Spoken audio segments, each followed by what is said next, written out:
Why do you always wear black? I'm in mourning for my life. I'm unhappy. Why are you unhappy? I don't understand it. You're healthy, and your father may not be rich, but he's well provided for. My life is much harder than yours. I only get 23 rubles a month. Then they deduct something from that for my pension, but I'm not wearing mourning. It's not the money that matters. A poor man can be happy. Ah, that's all right in theory. But in practice, it works this way. There's me, my mother, 2 sisters, and a small brother, and the wages are 23 rubles a month. How are we all to get food and drink out of that? And tea and sugar and tobacco.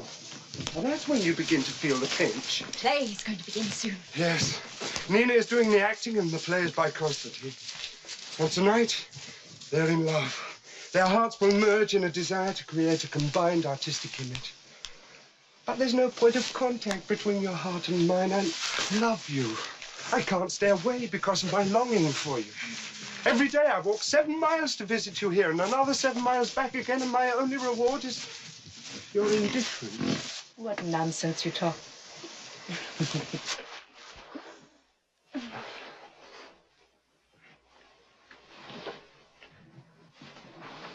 Your love touches me deeply. I simply can't return it. That's all.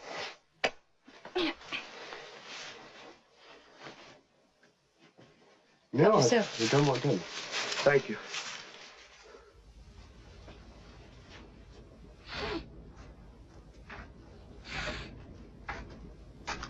The air is so heavy. There'll probably be a storm tonight. You're always philosophizing or talking about money. You think there's no evil greater than poverty. Well, to me, it would be 1,000 times easier to walk about in rags and go begging than to...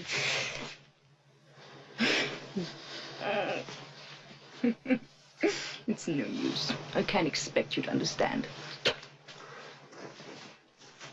My dear friends, we'll call you when the show begins, but you can't stay here just now. Do you mind going away, please?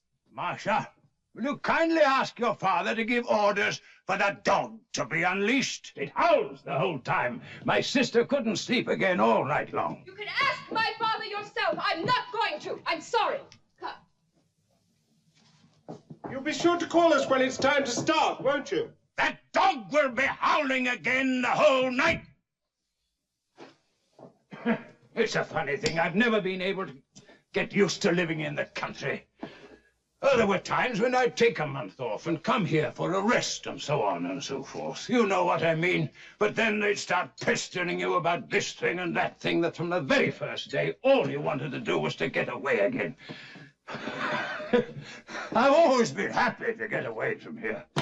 But now that I'm retired, there's nowhere else to go, so I have to stay on whether I like it or not. Ha, ha, ha. Sir, I'm going to have a swim now. Yes, very well, but you're to be back in your place in 10 minutes. We'll be starting soon. Yes.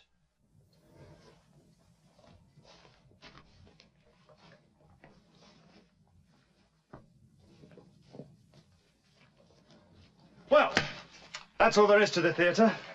The curtain, then the first wing, and after that, just space. No decor, just the lake and the horizon. We'll raise the curtain sharply at 9:30. The moon should be up by then. Splendid. Nina's late. The whole effect will be ruined. She ought to be here by now. Her father and stepmother keep her under lock and key. She might as well be in prison. It's so difficult for her to get out of the house.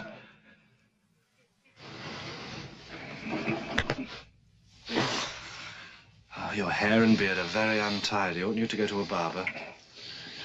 It's the tragedy of my life. When I was young, I always looked as if I'd been drinking heavily. You know what I mean. I never had any success with women. No, indeed. Why is my sister in such a bad mood? Why? She's bored. And she's jealous. She's against me, against the performance, against my play, because she isn't acting in it and Nina is. She hasn't even read it yet and she hates it already. She's upset because here on this tiny stage, it'll be Nina who'll be having the success and not her. She's a psychological phenomenon, my mother. She has talent, there's no doubt about that. She's intelligent. She's quite likely to break our heart over a novel. She nurses the sick like an angel. But you just try saying one word of praise about the great Deuser when she's around. Oh! You mustn't praise anyone but her. She's the one you've got to write about. You've got to be amazed at her remarkable performance in La Dame aux Camélias and The Fallacy of Life. You see, here we are in the country, and there's none of this fuss and flurry, so she's bored and fractious. We're her enemies, every one of us. She ends up by disliking everything around her. And she's superstitious. She's scared to death of 3 candles and number 13, and she's miserly. She has 75,000 rubles in the bank. I know that for a fact, but you ask her for a loan, she'll cry her heart out. You have it fixed in your head that your mother doesn't like your play, and that makes you anxious, and so on and so forth. You mustn't worry like that. Your mother adores you.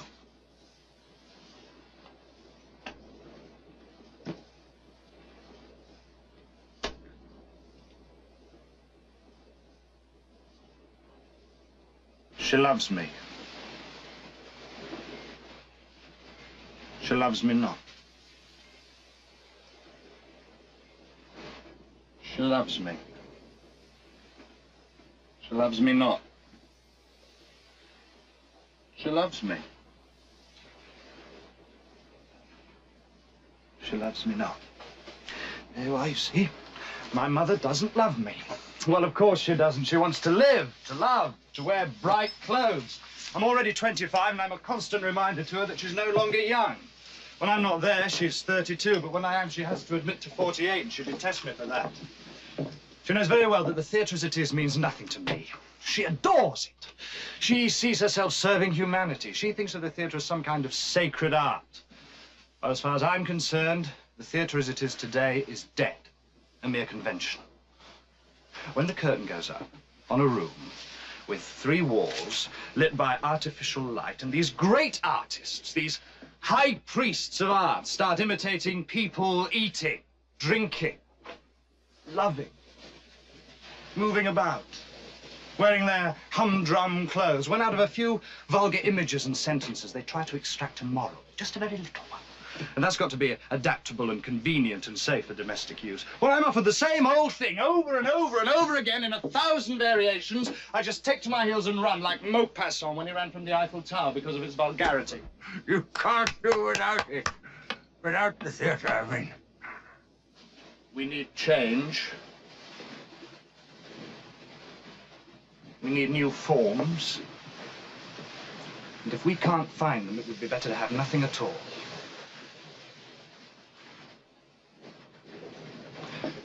I love my mother. I love her deeply, but she leads an absurd life. She's always drifting around with that novelist. There's always something about her in the gossip columns, and it all wears me out. Sometimes I'm overcome by the sheer egotism of a simple soul. I bitterly regret that my mother's a famous actress, and it seems to me that I would be far happier if she were just an ordinary woman. Uncle, can you think of any situation more desperate and detestable?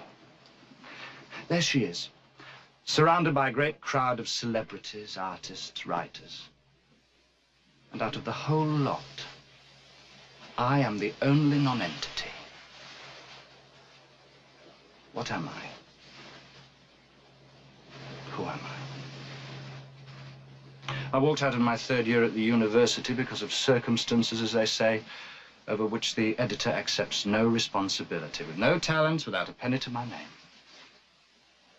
According to my passport, I am a tradesman of the city of Kiev, like my father was, though he was a famous actor as well. So, when all these famous artists and writers did finally condescend to pay some attention to me, it was as if they were measuring my mediocrity. I could see what they were thinking. The humiliation was unbearable.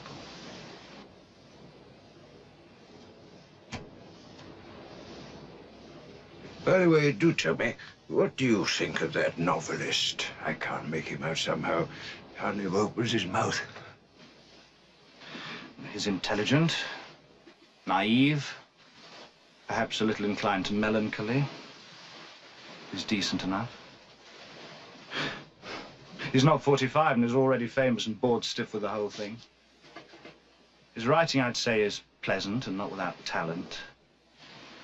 But after Tolstoy and Zola, I wouldn't want to start reading Trigorin. I must admit, dear boy, I'm rather drawn to literary men myself. There was a time in my youth when there were two things I wanted passionately. To get married and to be a man of letters. But I did neither. No, indeed.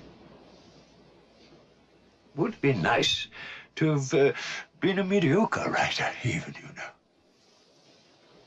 I can hear someone coming. I can't live without her. Even the sound of her footsteps is music to me. I'm so happy, so wonderfully happy. I'm not late. No, I'm not late. No, you're not late. I've been so nervous all day. I was terrified Father wouldn't let me come. But he just went out with my stepmother, and I rode like the wind. But I'm so happy to be here. A little red about the eyes, aren't we? It won't do.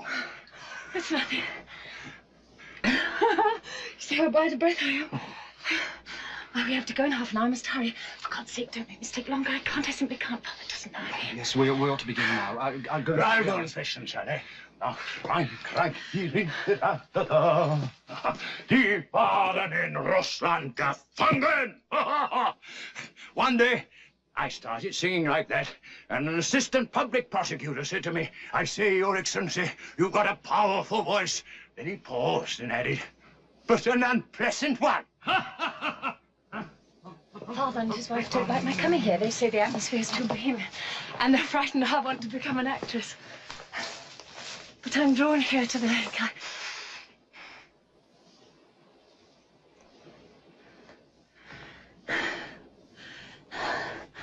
Like a seagull, my heart belongs to you.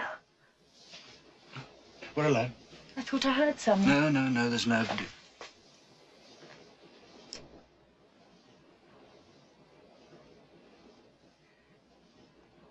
What kind of tree is that? An elm. Why is it so dark? Well, it's almost night time. All things grow dark by now. Don't leave early, I implore you. What can I do? How can I help it? Shall I come back with you, Nina? I'll stand in the garden all night, looking up at your window. No, it's impossible. The watchman won't see you. Tris wasn't used to you yet. He'd start barking. I love you. Who's there? Is that you, Yakov? Have you got the alcohol and the sulphur? When the crimson eyes appear, there must be a smell of sulphur. Yes, sir. All ready? You nervous? Terribly. I don't mind your Mama. I'm not afraid of her, but there's Trigorin. I'm terrified of acting in front of him. He's such a famous person. Is he young? Yes. His stories are so wonderful. I don't know. I haven't read them. It's not easy to act in your play, you know. There are no living What characters. do we want in with it. living characters? It's no good showing life as it is or how we would like it to be, but as we see it in our most fantastic dreams, our most hideous nightmares. There's so little action in your play, and I think a play should always have some love in it. Yeah, go back and put on your galoshes. Oh, I'm quite warm. You don't take care of yourself properly. Sheer stubbornness. You're a doctor and you know perfectly well that the damp is bad for you. All you want to do is make me suffer. All last night you sat out on the terrace on purpose.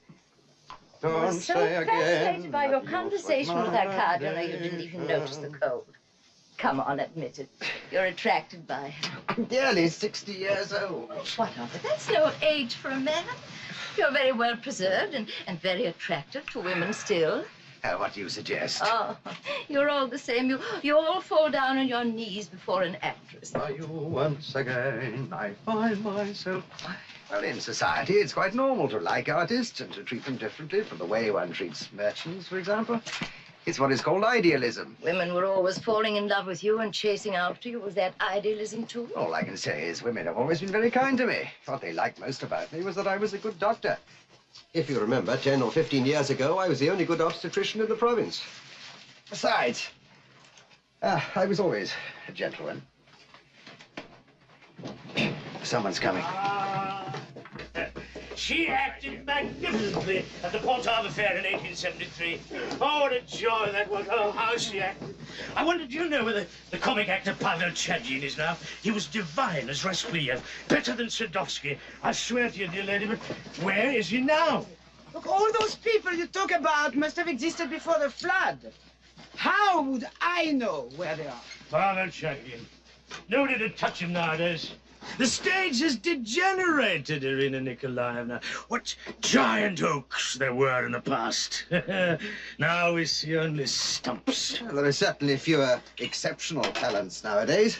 But on average, I think the standard is much higher than it used to be. I can't agree with you. However, it's a matter of taste. De gustibus aut bene aut nihil. De mortuis. My dear boy, when do we start? In a moment, have a little patience. Oh, Hamlet, speak no more. Thou turns mine eyes into my very soul. And there I see such black and granite spots as will not leave their tint. Let me wring thy heart, for so I shall if it be made of penetrable stuff. Pavel Chagin was absolutely wonderful in the part. Ladies and gentlemen, we're about to begin. Absolutely marvelous. May I have your attention, please?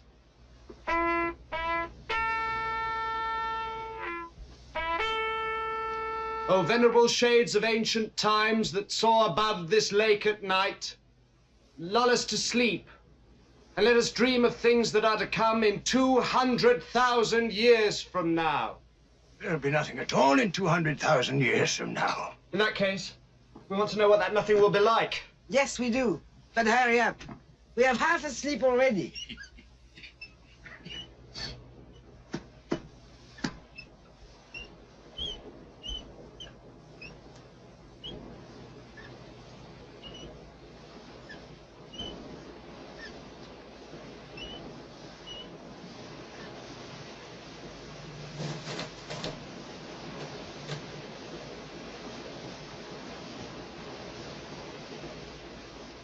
Men and women, lions, eagles and partridges, antlered stags, geese, spiders, silent fish living in deep water, starfish, and those unseen to the eye. In short, every living thing, every living thing, every living thing having completed its mournful cycle is now burnt out. For thousands of centuries, this earth has not seen a single living being. And this poor moon lights its beacon in vain. The cranes do not wake up crying in the meadows, and no beetles are heard among the lime trees. It is cold, cold, cold. It is empty, empty, empty. It is terrifying, terrifying, terrifying.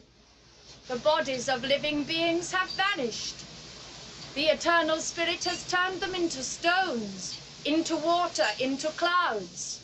But all their souls have merged into one. I am this universal soul.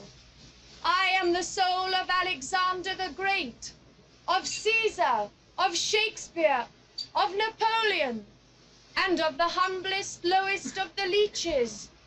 In me, man's capacity for thought has merged with the instincts of the beasts, and I remember everything, everything, everything, and relive in myself every life there's ever been. This is something very modern, decadent. I am lonely. Once in 100 years I open my lips to speak. But my voice is full of sorrow in this great emptiness, and no one hears me. And you, pale fires, you do not hear me.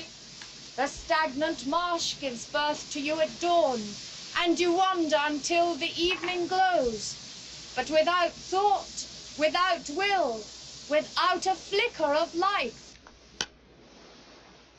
For fear that life should rise in you again, the devil, father of eternal matter, changes the composition of the atoms in your body so that you are always changing.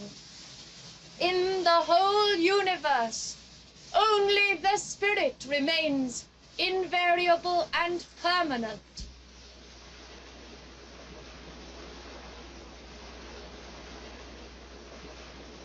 like a prisoner thrown into a deep, dry well. I know not where I am, nor what awaits me.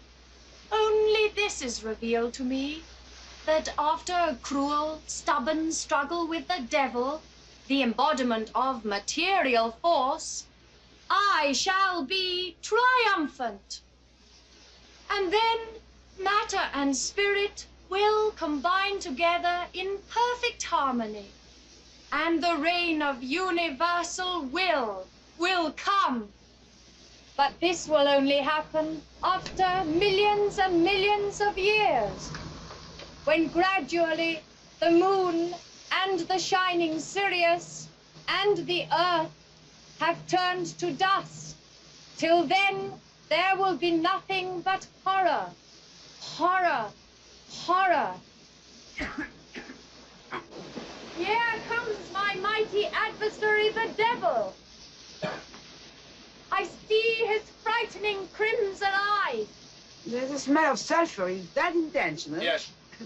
Very effective. Mama. He finds the time hangs heavy Take off without your hat. human Put it on or you'll life. catch cold. Mama. Doctor has taken his hat off to the devil. Father of eternal matter. The play's finished.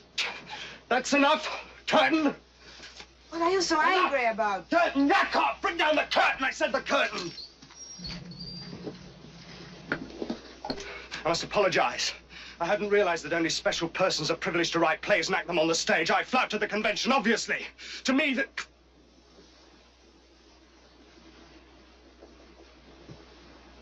What's the matter with him? Irina, my dear, you cannot wound a young man's dignity like that. But what did I say? You hurt him. He warned us himself it was a joke, so I took his word for it. All the same. So now it turns out he imagines he's written a great masterpiece, if you please. So obviously he arranged this performance and stifled us with cipher, but not as a joke, as some kind of a moral lesson. He wants to teach us how we should write and how we should act. No, really, it's beginning to be tiresome. This continual tantrums and this constant goading is getting on my nerves. He's a capricious, conceited boy. He only wanted to give you pleasure. Did he really? But he didn't choose a normal play, did he? He merely forced us to listen to this decadent, nightmarish nonsense. I'm perfectly willing to listen to nonsense for a joke. But this is some kind of pretension to new forms, a new era in art. It isn't, in fact, a question of new forms, but of a nasty temper. Everyone writes what he wants to write, and as best he can. Let him write what he wants to write, and the best he can, but he can leave me in peace. Jupiter, you're angry. I'm not Jupiter, I'm a woman, I'm not angry. It just grieves me that a young man should spend his time in such a boring way.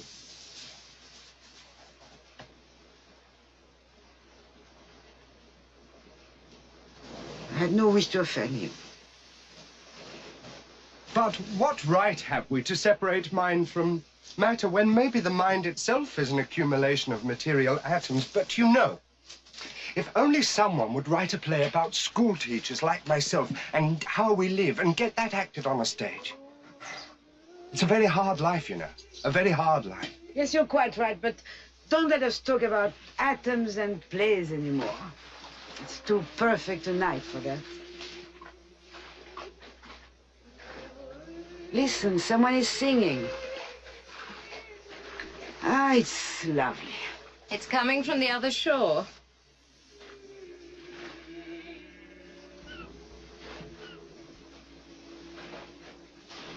Boris, come and sit by me here.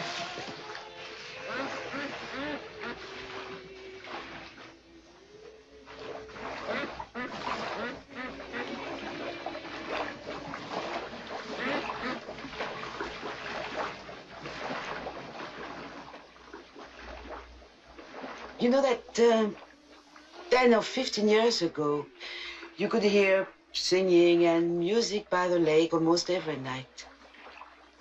There are 6 country houses near here. And I can remember laughter, noise, shooting, and endless love affairs. And the favorite of them all. Do you know it well? Let me introduce you. Dr. Yevgeny.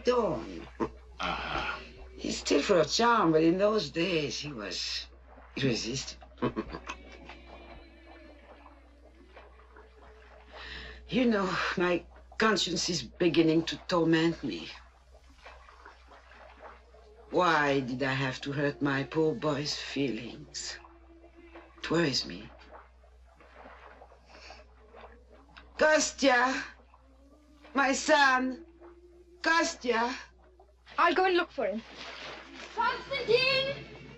Konstantin! Bravo! Bravo! We're obviously not going on with the play, so I suppose I can come out.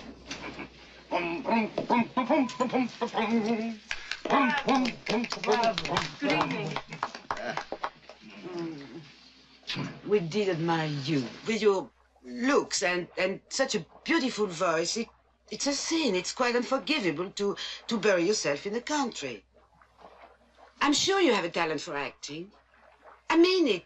I really do. You simply must go on the stage. I dream about it, but it'll never come true. Who knows? Let me introduce you, Boris Trigorin. Oh, I'm so glad. I've read everything you've ever written. You mustn't be shy. He is a celebrity, but a very simple man, really. See, he's embarrassed, too. Perhaps we should lower the curtain. It looks weird like that. Yakov, my boy, pull the curtain down. It is a strange play, isn't it? I didn't understand it at all. I enjoyed watching it, though. Your acting was so sincere, and the setting is wonderful.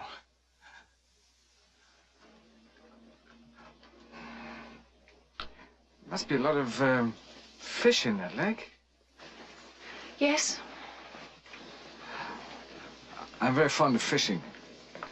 There's nothing I like to do in the evening more than to sit on the bank, watching the float. But I thought for someone who has experienced the joys of creativity, no other joys could exist. Oh, you mustn't talk to him that way, my dear, because when he hears such fine words, he doesn't know what to do with himself.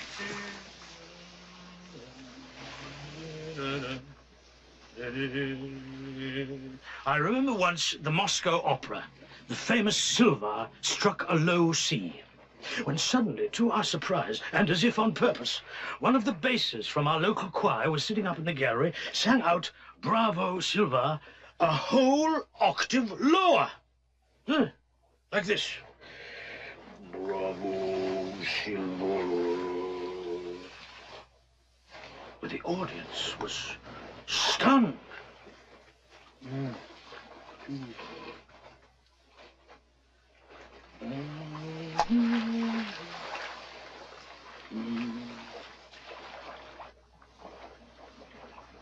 An angel of peace has flown by.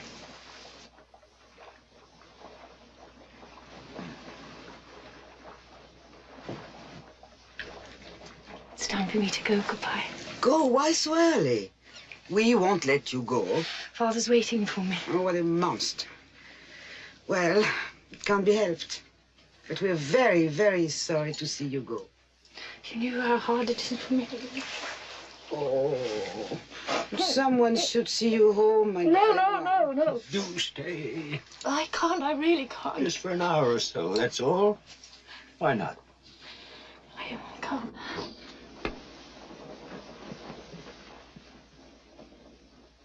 She's really an unfortunate girl.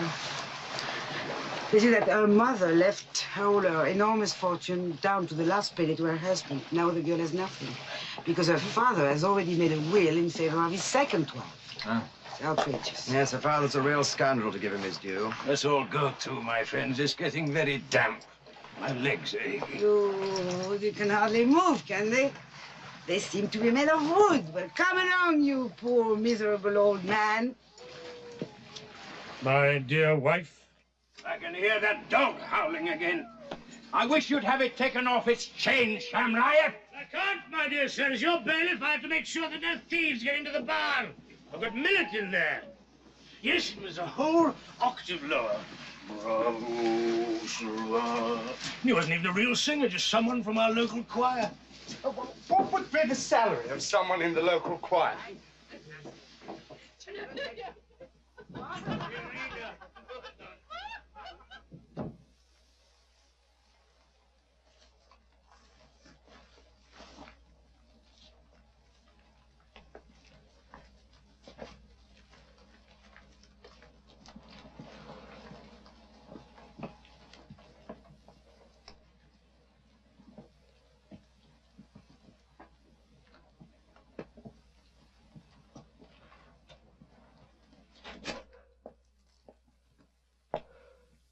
Everybody gone. I'm here. Marcia's been searching for me in the garden. What a nuisance she is. Constantine, I liked your play immensely. Or maybe I didn't understand all of it, but there was definitely something in it. When that girl spoke about loneliness, when the devil's crimson eyes appeared, my hands began to tremble from sheer emotion. There was something so pure and innocent about it. Of course, it's a very strange play, and of course I didn't hear the end, but it made a very vivid impression on me. You've got a lot of talent. You must go on. What a bundle of nerves you are. Eyes full of tears. What I wanted to say was, you've chosen a subject from the field of abstract ideas. That was the right thing to do, because a work of art has got to express a great idea.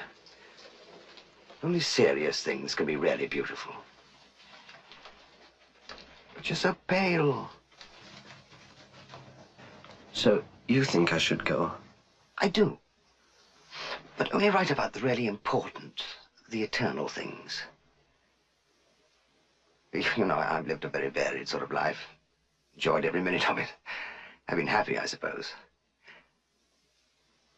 But if I'd ever experienced the kind of spiritual exaltation that artists experience when they're creating something, I think I would have abandoned my material shell with contempt, soared up to heaven, left the world behind. Forgive me. Where's Nina? She went home. What should I do? I want to see her. I've got to see her. I'm going anywhere. I must. Constantine! Go back into the house. Your mamma's waiting. She's worried about you. Tell her I'm gone. And I beg you, all of you, leave me in peace. Leave me alone and don't keep following me. Come, come, my dear boy, you mustn't. You shouldn't. It's not right. Goodbye, Doctor. Thank you.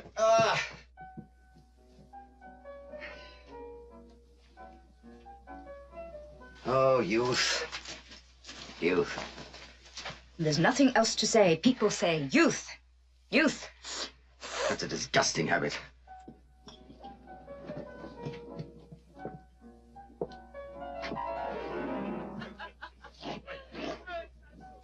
I believe there's some music in the house. Perhaps we should go in. Wait a little. What is it?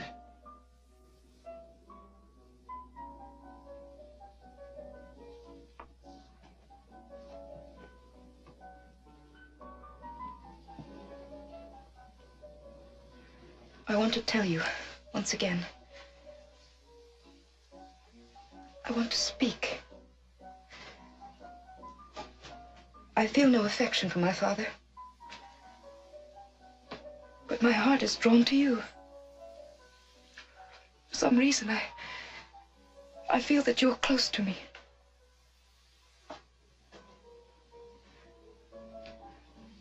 Help me. Help me. Or I shall do something foolish. I'll make a mockery of my life. I'll destroy myself. I can't Fine, go on. What can I do? How can I help? I'm so unhappy.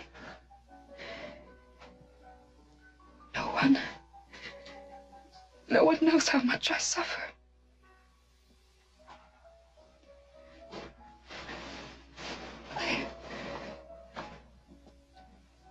I love Constantine.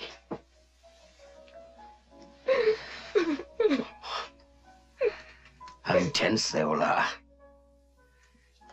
How intense.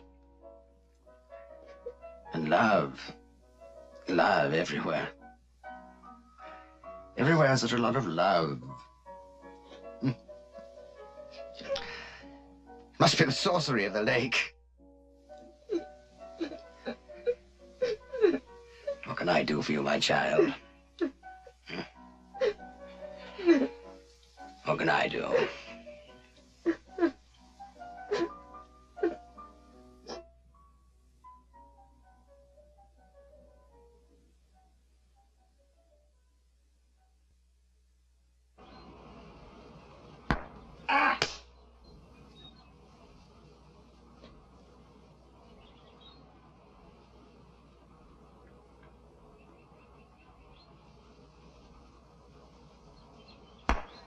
Hey!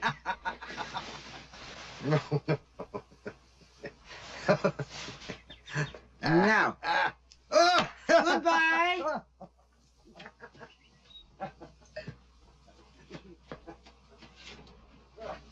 Et voilà.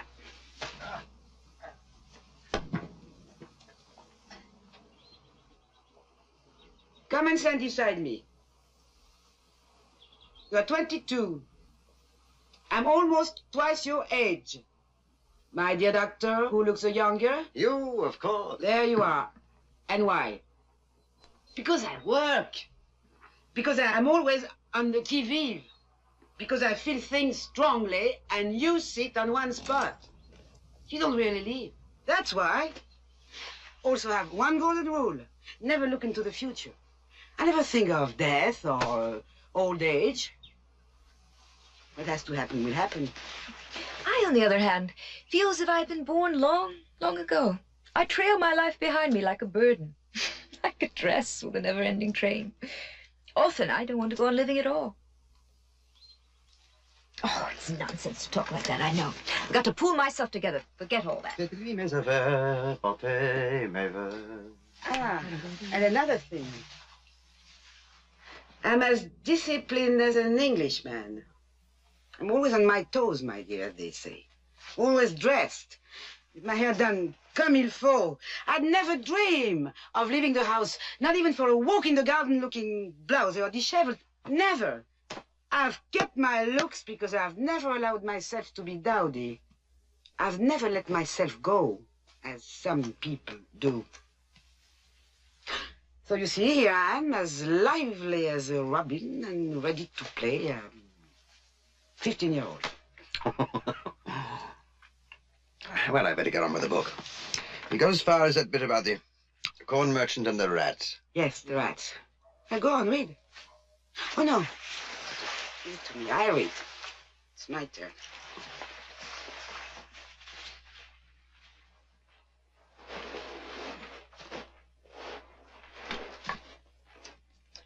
So, where are we? And the rats. Ah, here it is. And of course, for society people to pamper novelists and encourage them is just as dangerous as for a corn merchant to breed rats in his granaries. And yet they are loved.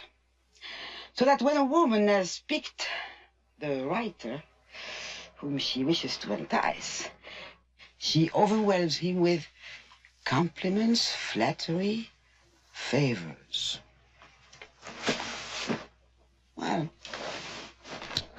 I don't know. Maybe it's so with the French, but here we don't behave like that at all. We have no talent for strategy. Here, before she begins to seduce a writer, The woman is already head over ears in love with him. I assure you. Oh, we don't have far to look. Take me and Trigorin.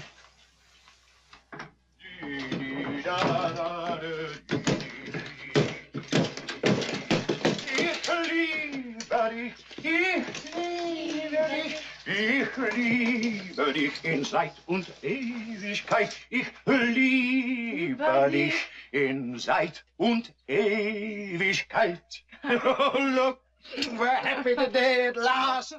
Father and stepmother have gone to town, and we are left to ourselves for 3 whole days. I'm so happy today. Now I belong to you. Ah, she looks pretty today. Smart, attractive, I approve. Good girl, that's what she is. But we mustn't praise her too much. That might be unlucky. Where's Trigorin? He's down by the bathing cabin. He's fishing. Can't understand how he's not sick of it. What are you reading? Maupassant sur l'eau, darling. But it isn't interesting as it goes on, and it's all wrong. Oh, I feel so restless. Tell me, what's the matter with my son? Why is he so tedious, so sullen? Spends the whole days on the lake. I hardly ever see him. He's unhappy in himself. Please, will you read something out of his play? Do you really want me to? You find it interesting? When he reads aloud, his face turns white as a sheet. He has a beautiful, sad voice and the manner of a poet. Good night. Petrusha! You asleep? Oh, not at all. You know, you don't bother enough about your health. It's all wrong, my dear. I wouldn't mind taking some medicine. It's the doctor who won't give me anything. Taking medicine at 65? One wants to live even at 65. Well, perhaps you better go and take some valerian drops. I should have thought it'd do him a lot of good to go to a spa. Take the waters. Oh, yes, it might. Yeah, and on the other hand, it might not. What is what to make of that? Well, there's nothing to make of it. It's quite simple. I think he ought to give up smoking. What nonsense. No, it's not nonsense. Wine and tobacco alter the personality. Now, after a glass of vodka or a cigar, you're no longer P.M. Sorin, but P.M. Sorin plus something else. Your own ego dissolves, and you look back on yourself as if you were another person. Mr. X. You're a fine one to talk. You've tasted life. But what about me?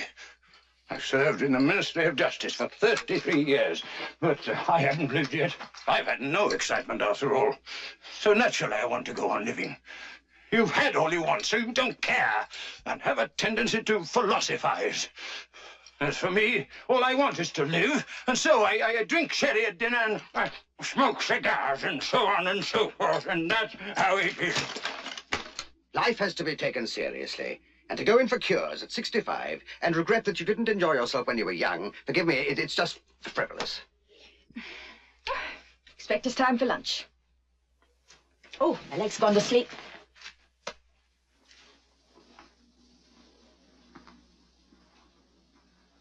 Now she'll go and have a drink or two before lunch. She has no inner happiness, poor girl. Rubbish, Your Excellency. Rubbish. You argue like a man who's had all he wants. What can be more boring than this sweet country boredom? It's hot, peaceful, nobody does anything, everybody philosophizes. I like being with you, my friends. I enjoy your conversation, but being in one's hotel room, learning one's lies is far more pleasant. Oh, yes, it must be wonderful. I understand you so well. Well, of course, it's nicer in town.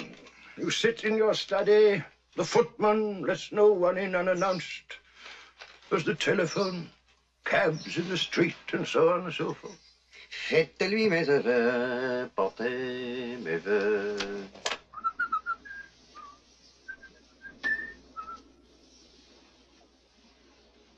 Here they are, all of them. Good day. I'm glad to see you in good health. My wife tells me that you intend going with her to town today. Is that true? Yes, we're getting ready to go. That is splendid, of course, but how do you propose traveling, dear lady? We're harvesting the rye today, and all the farm hands are busy. And which horses will you use, pray? Which horses? Well, how do I know which horses? You've got the carriage horses, surely? Carriage horses. And where will I get the harnesses? Where? It's incredible. I can't believe my ears. Forgive me, I'm full of veneration for your talent. I'm ready to give 10 years of my life for you, but I can't give you any horses. But what happens if I have got to go? This is surely very strange. Dear lady, you don't understand the first thing about running a farm. Oh, that's the old story all over again. In that case, I leave at once for Moscow. Please do hire me some horses from the village. Otherwise, I'll walk to the station. In that case, I resign. And you can find yourself another bailiff. It's sheer insolence. Quite unheard of. I'm sick of it all. I want all the horses here this minute. Don't move, we'll take you there. Let's all go too and join my sister. We'll beg her not to go, shan't we? All of us. Oh, the insufferable tyrant! A real monster! Oh, dear, how horrible it is. Yes, it is horrible, but he won't go. I'll just have a word with him. How tiresome people are. That husband of yours should be given the sack on the spot. But you'll see, in the end, that old dormouse and his sister will be begging his pardon. Even the carriage horses have been sent into the field. Every day there's some misunderstanding like this. If only you knew how it upsets me. It makes me positively ill. Look, I'm trembling. Can't stand his bullying.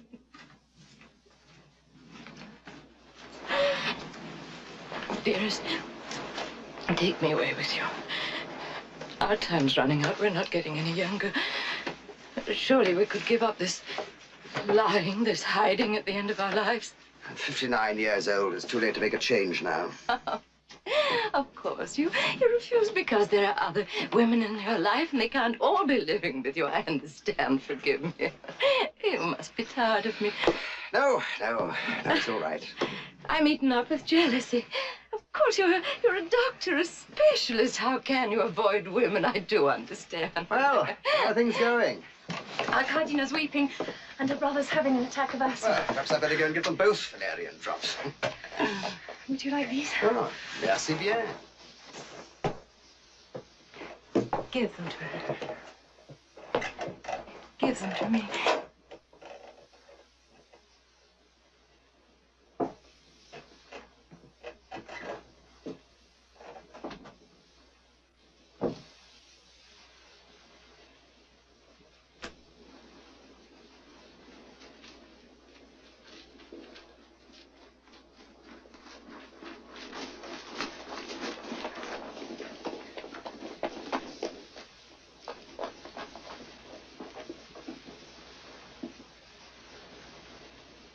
What's this? I was vile enough to kill this seagull today. I lay it at your feet. What's the matter with you? Very soon I shall kill myself in the same way. It isn't like you at all. Yes, but then you're not the same as you used to be either. You've changed. Your eyes are cold. My presence embarrasses you. You've become so irritable lately. You talk in a strange kind of way, all in symbols. This seagull, too, is apparently some kind of symbol. Well, forgive me if I don't understand you. I'm probably too simple to understand you. It all began that night when my play turned out to be such a stupid failure. Women never forgive failures. I burnt it. Every scrap of it. If only you knew how wretched I feel. Your sudden coldness frightens me. It stuns me as if I woke up one morning to find that the lake had dried up or was draining away. You said just now that you were too simple to understand me. What is there to understand? You didn't like the play. You despise my work. You think me mediocre, insignificant. Just a nobody. How well I understand it, how well! It's as if I had a nail stuck in my brain, and I hate it as I hate my own pride that sucks my life's blood away like a snake!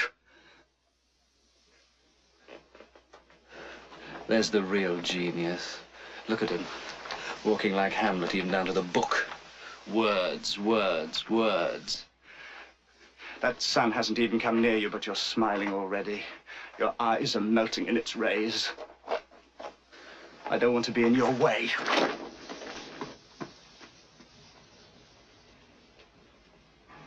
Good day, Boris Alexeyevich. Good day.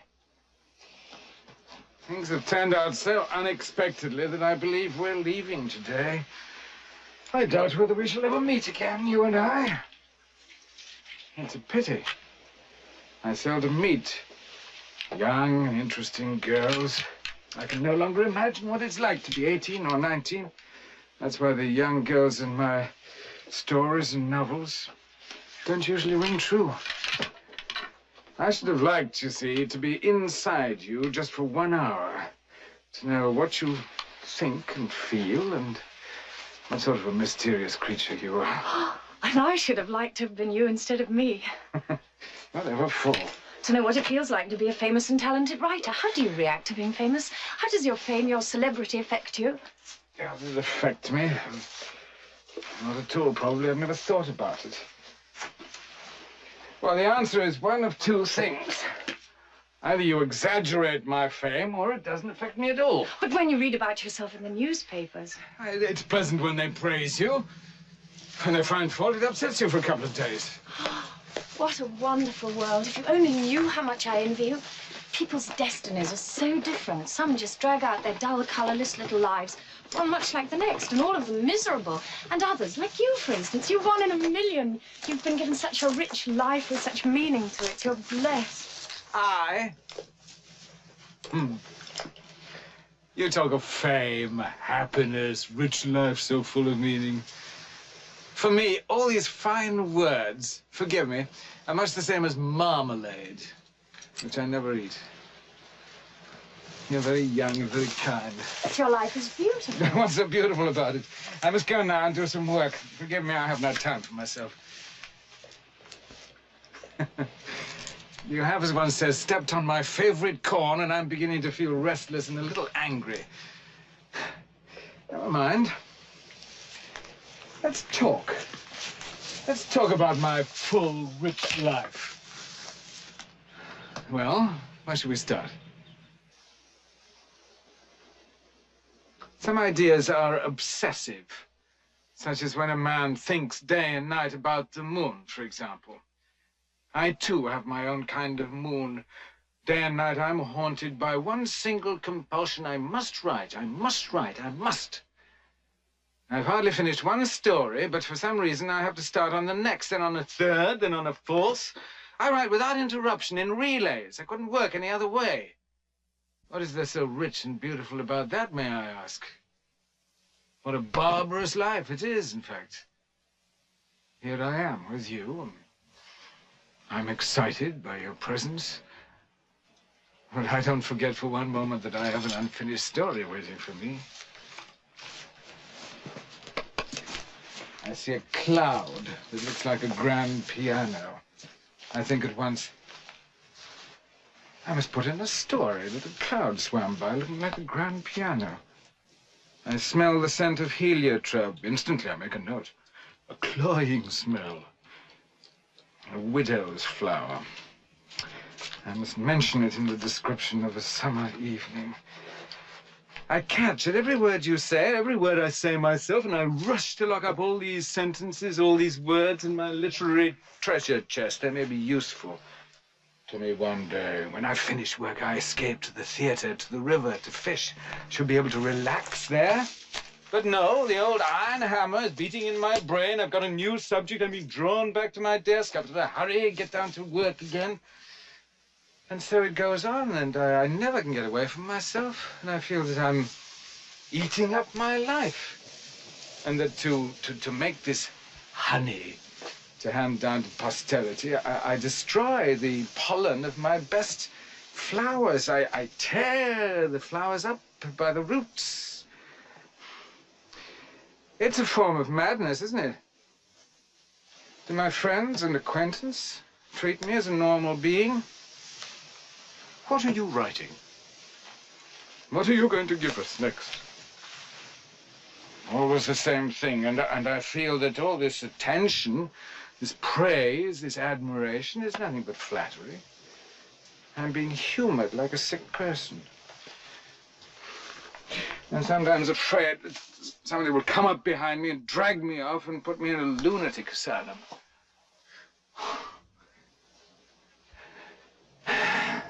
And in those early years, those best years, when I was beginning to write, my writing was sheer torture.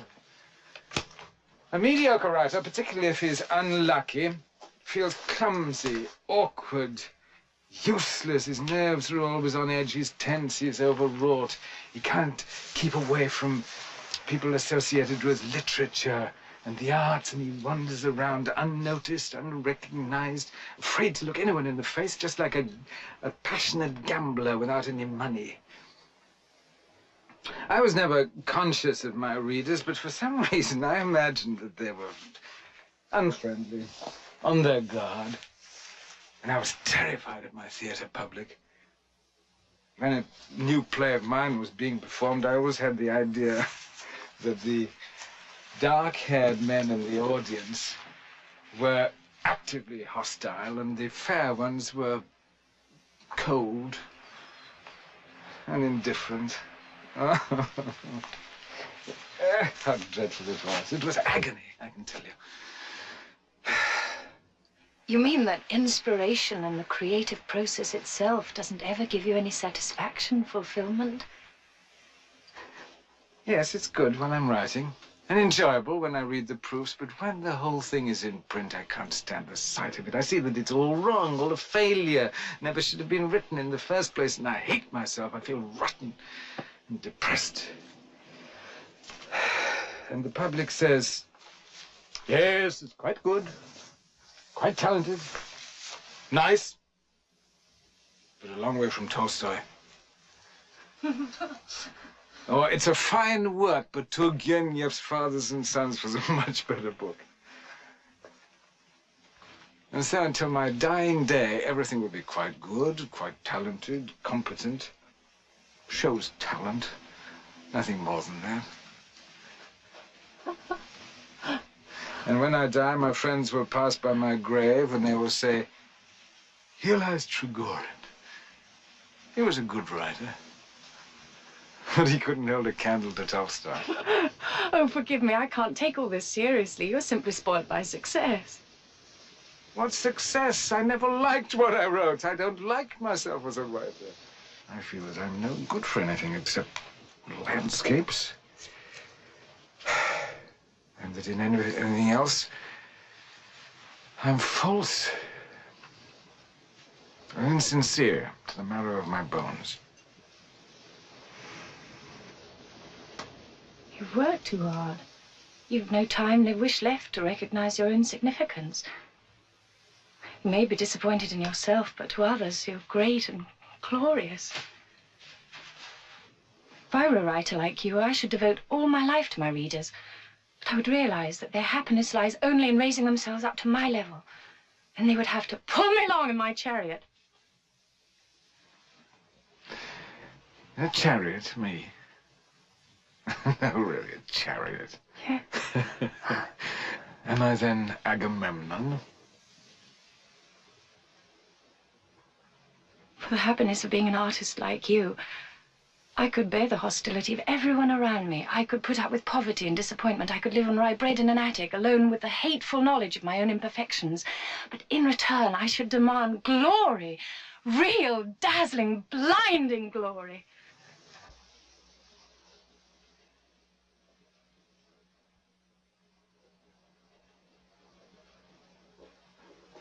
I feel giddy. Oh.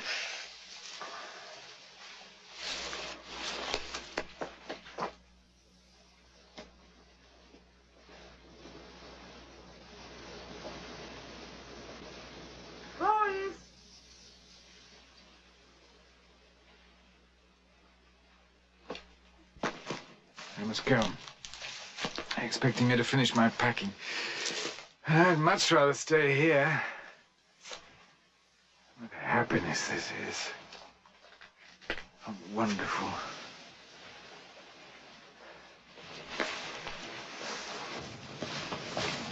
Do you see the house and the garden on the opposite shore of the lake? Yes? That was my mother's estate. I was born there. Huh? I've spent all my life on this lake. I know every island on it. Yes, it's a lovely place. What's there? It's a seagull. Konstantin killed it. It's a beautiful bird.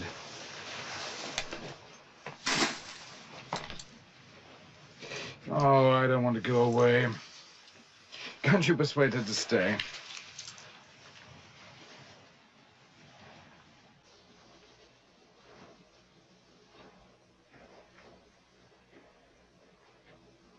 What are you writing? I'm just jotting down an idea for a subject. Subject for a short story. Young woman lives all her life beside a lake. Girl like you. Like a seagull, she loves the lake. She's free, happy, like a seagull. Man passes that way by chance, and having nothing better to do, he destroys her. Like that seagull.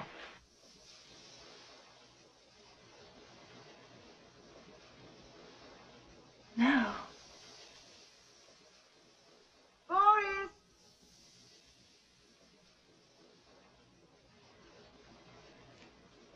Coming! What is it? We're not going.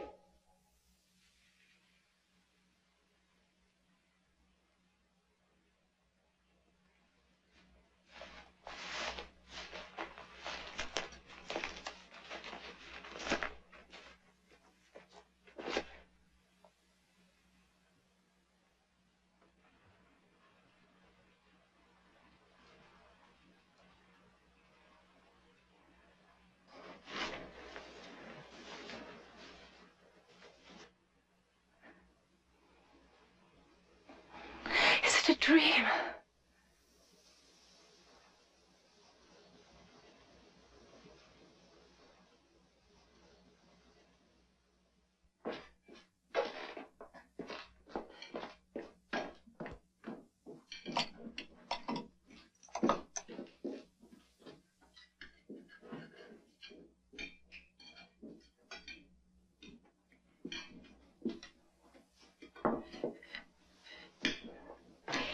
I'm telling you all this because you're a writer. You may use it if you wish. I can tell you quite honestly, had he wounded himself seriously, I couldn't have gone on living another second. Shall we have another? Don't look at me like that. Women drink more often than you may think. Few drink openly as I do, most in secret. It's true. Mostly vodka, brandy. To your good health. You're a straightforward man. I'm sorry we're parting. I don't want to go away either. Why don't you ask her to stay? Oh, she won't stay now. The son is behaving most tactlessly. First he tries to shoot himself, and now I hear he wants to challenge me to a duel. What for? He sulks, snaps at everybody, sermonizes about new ideas. Surely there's room for everyone, for the new as well as for the old. Why not just let each other be? Well, there's also jealousy. Well, let me wish you every happiness. Think kindly of me. I'm grateful to you for your friendly sympathy. Do send me your books. Autograph, please. But don't write in them to Maria, my honored friend. but simply to Maria, who belongs nowhere and lives on this earth to no purpose. Bye.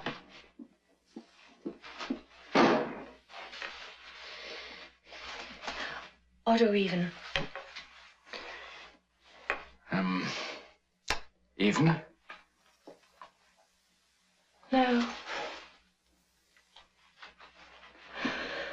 I was trying to find the answer to the question, should I become an actress or not? If only somebody would give me some advice.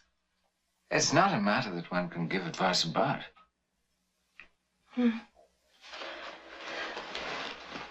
both going our different ways, and probably we shall never meet again. I want to ask you to accept this little memento from me. It has your initials engraved on it, and on the other side, the title of your book, Days and Nights. Oh, how sweet you are. What a charming present. I would like you to think of me now and then. I shall. I shall remember you the way you were on that blissful day. Do you remember about a week ago? You were wearing a light-colored dress. We were talking. There was a white seagull dead on the ground. Yes, a seagull. Don't look at me when I send this honey. Before you go, promise to give me just 2 or 3 more minutes. Your magazines, all this gadding about, then social calls. Who was it who went out just now? Nina? Yes? Oh, pardon, we interrupted your conversation. I'm almost finished with my packing. I'm exhausted. Days and Nights, page 121, lines 11 and 12. Shall I pack your roadster? Yes, I shall be needing them again, but as for the books, you can give them away to someone. Very well, sir. 121, lines 11 and 12. Can I have written? Are there any of my books in the house? Yes, in my brother's study, in the corner bookcase. Page 121. Patricia, you'd do much better to stay at home. You're going away. I shall be miserable staying here alone. Why should it be any better in town? Well, of course, there's nothing much there either. All the same. There'll be the laying of the foundation stone of the new council buildings and so on and so forth. Oh, I long to get away for an hour or so from living like a fish in a bowl and become stale here, like an old cigarette holder. I've ordered the horses for 1 o'clock so we can all leave at the same time. God bless you. Don't miss us too much. Don't catch cold. And take care of my boy. Don't leave him alone too much. Here I am, going away without finding out why my Constantine tried to shoot himself. I do believe the main reason was jealousy. So the sooner I take triggering away, the better it is. What am I to say? I think there were other reasons as well, you know. It's very understandable. He's a young, intelligent boy. He lives in the country, far away from everything. Without position, without a future, without occupation. He's ashamed and afraid of his idleness. I'm extremely fond of him, and he's devoted to me. But in the end, he must feel that he's the odd man out, that he's a parasite, a sponger. Oh, it's very understandable, this pride of his. It's a great worry to me. Oh, maybe he could become a civil servant or something.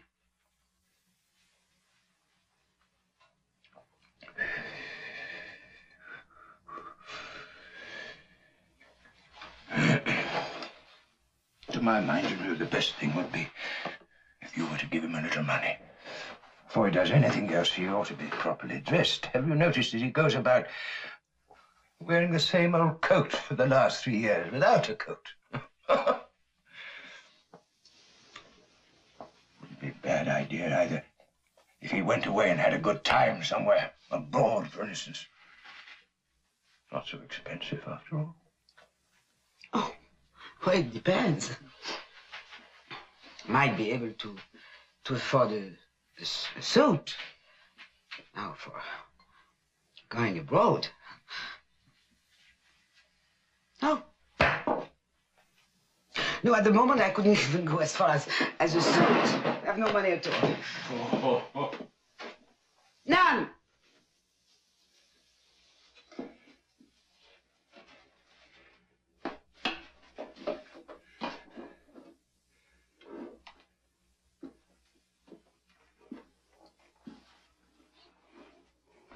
So be it. Forgive me, my dear. Don't be angry, I believe you. You're a generous, noble-hearted woman. I tell you, I have no money. If I had money myself, I'd certainly give him some, but I have none. None at all. My whole pension goes to the bailiff, who spends it on the land, on the cows, on the bees.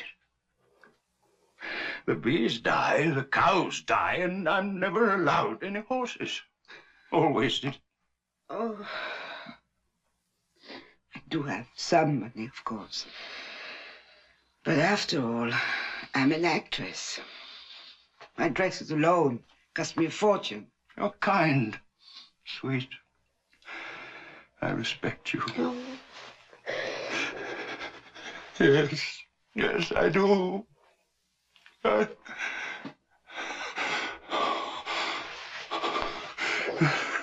There's something wrong with me again. Petusia? I Petusia! feel faint. Petusia! Help! Help! Come and help me! Come and help me! Oh, come and help, please! Oh, he's here! Oh, it's nothing. Oh, Petusia!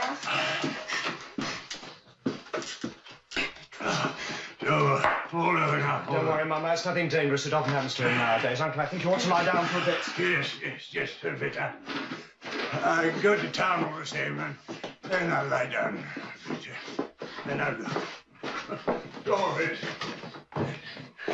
Now, here's a riddle for you.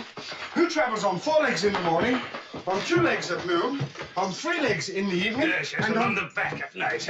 I can manage perfectly well on my own. Oh, why so independent all of a sudden? Petusia, I want you to lie down. Go to your room. Yeah, I'll stay with you.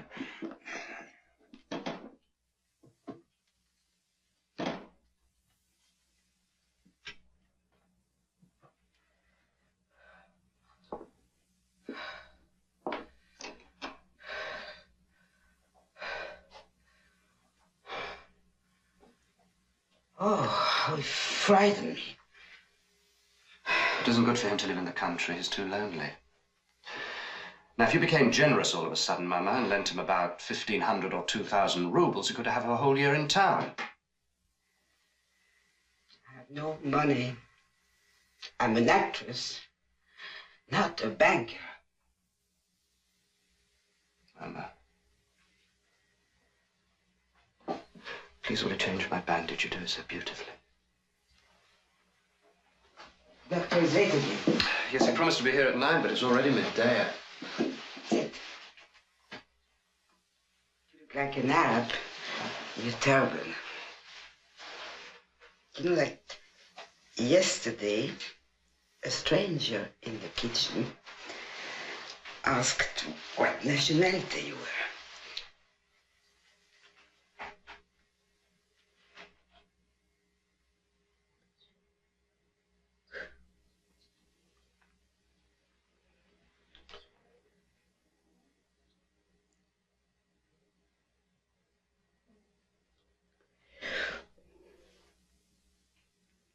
The wound is almost healed.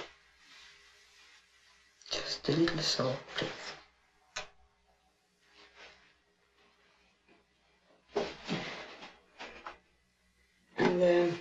sure that there won't be any more of that when I'm away. No, Mama, it was only a moment of despair when I couldn't control myself. It won't happen again.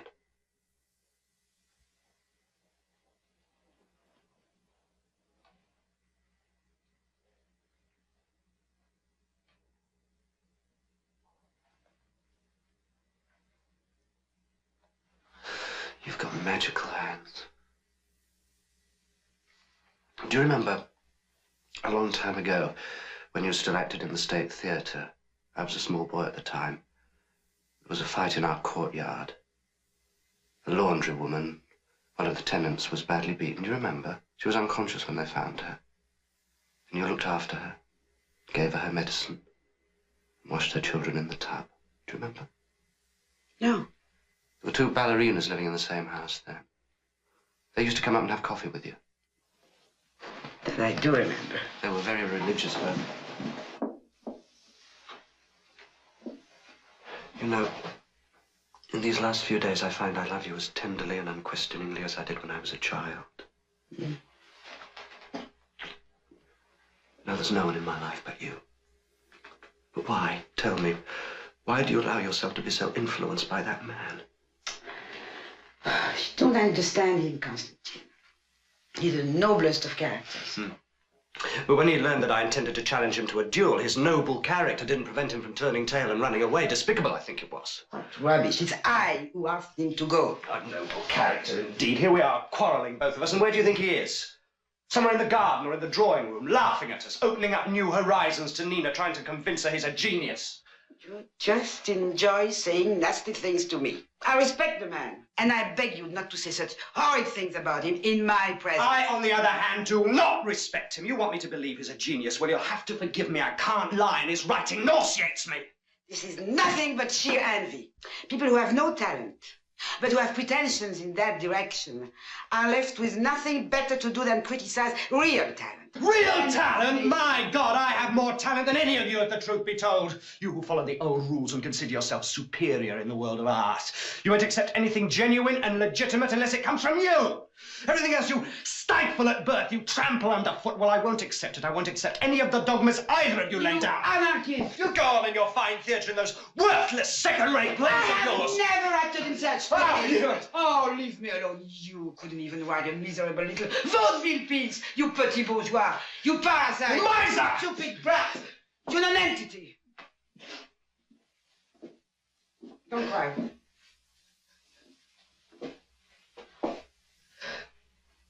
You mustn't cry. You mustn't. Oh.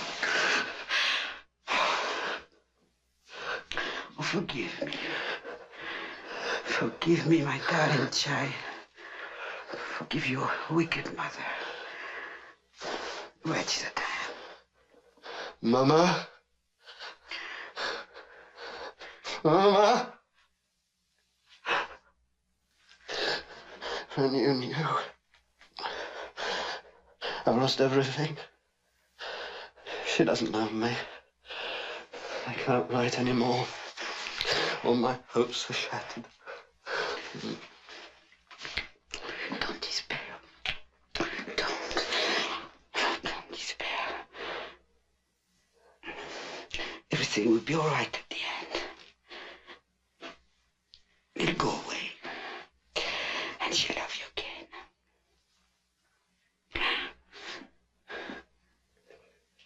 No more tears. We're friends again, aren't we? Yes, Mama. But you must make it up with him, too. There won't be any more talk of duels. Very well. Please don't force me to keep on seeing it. It's too hard for me. Quite beyond me, in fact. 121.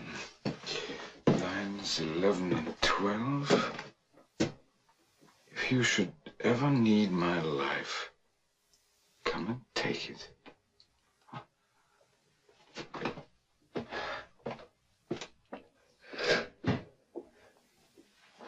I'll go now. The doctor will change the bands when he comes.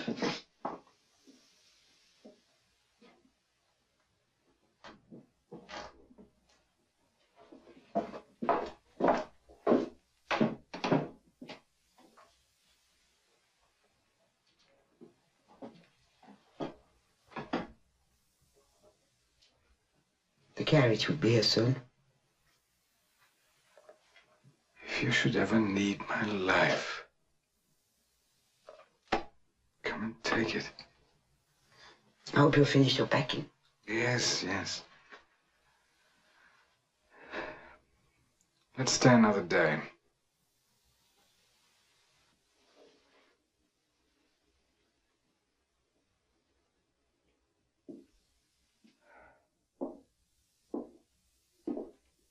Please, let's stay.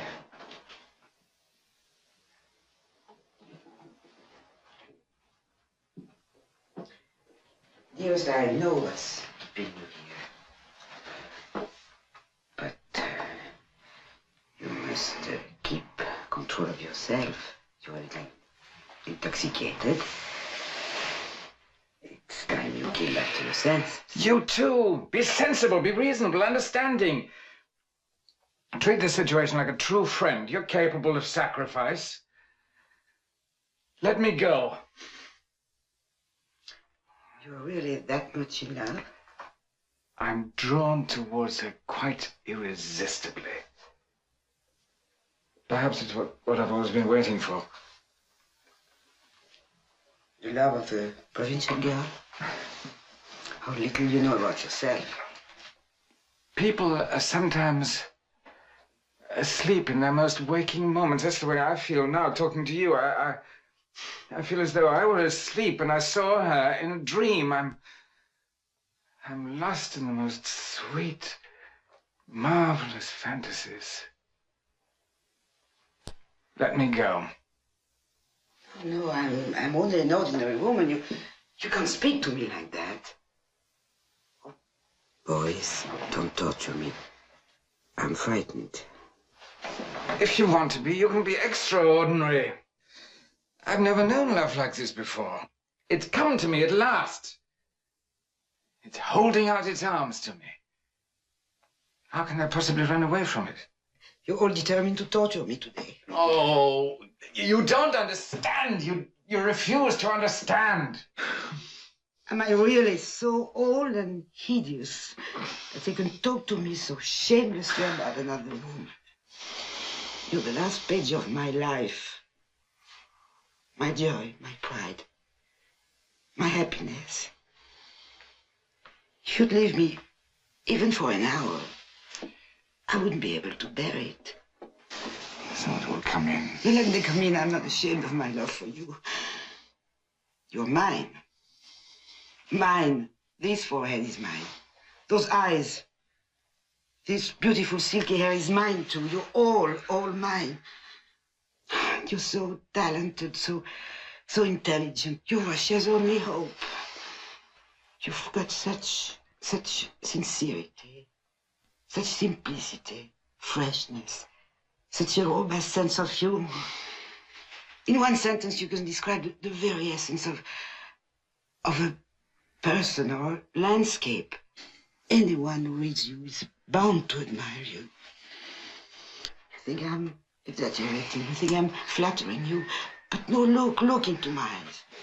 Look. Do I look like a liar? My darling. How wonderful, huh? You come with me. You want to leave me?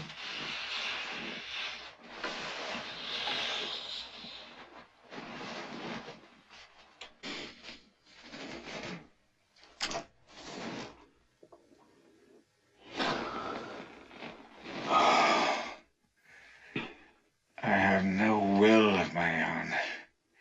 I never have had any. I'm spineless, weak, always yielding at the end. How can this be attractive to a woman? Take me away. Yes.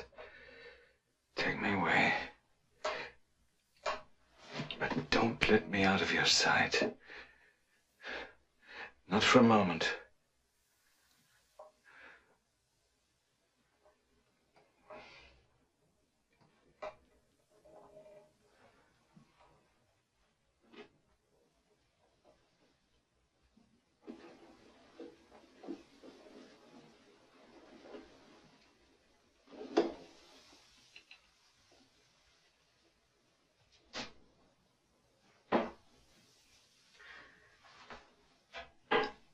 On second thought, you can do as you please. Stay if you wish. I'll go and you can join me later, in a week or so. No, it's really better that we go together.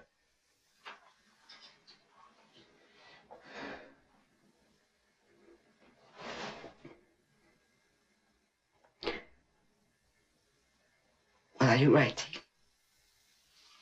This morning somebody said, Maiden Grove. It's a good description. Might be useful. So, it all begins again. All those trains, the stations, the waiting rooms. Cold pork. The endless talk with fellow passengers.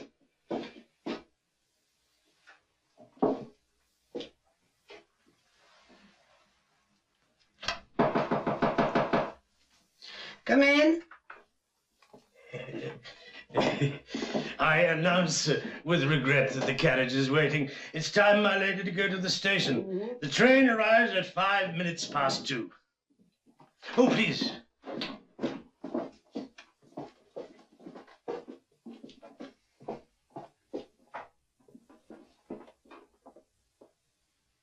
Madame, you will be very kind, won't you, and find out where the actor Suzdalski is at present, if he's alive and if he's well. We often used to have a drink together. He acted divinely in the mail robbery. I can remember that the tragic actor Ismailov worked with him in Elizabethgrad, also a remarkable personality. Oh, there's no need to hurry, my dear lady. You've got another 5 minutes. They used to act a pair of conspirators in a melodrama, and when they were caught, they had to say, we landed in a trap. But Ismailov said, we landed in a prat. A prat. Well, it's time to leave, Irina. We may be late, and then what? I'll go and get into the carriage. I'll walk to the station and see you off. I should be very quick. Oh! Everybody sit.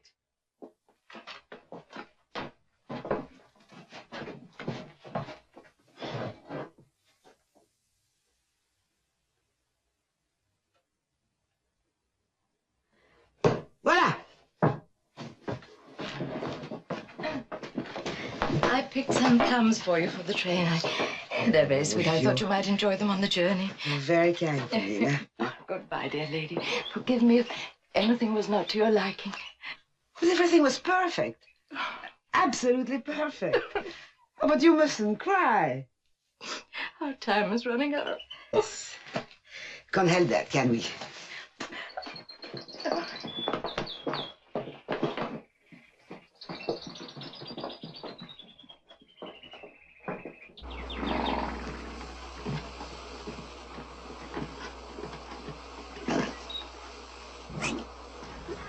Goodbye, my dear ones.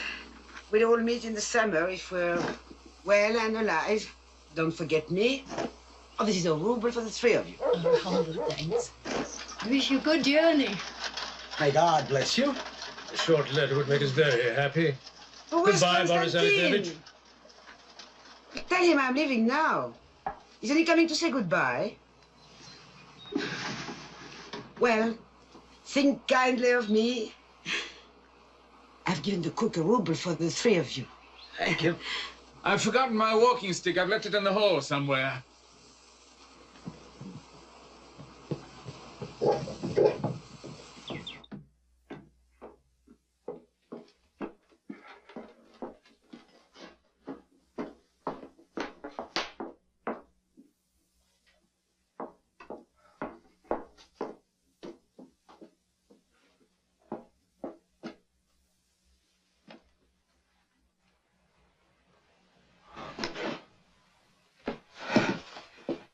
miss you.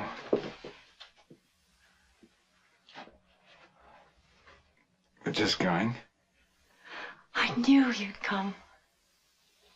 Boris Alexeyevich, I've made an irrevocable decision. The die is cast. I am going on the stage. Tomorrow I shan't be here. I'm leaving everybody. I'm leaving my father, leaving everything. I'm going to start a new life.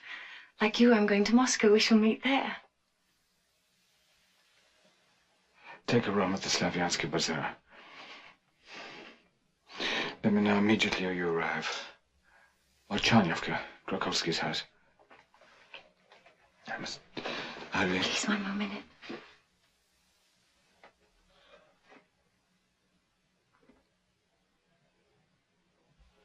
It's so beautiful.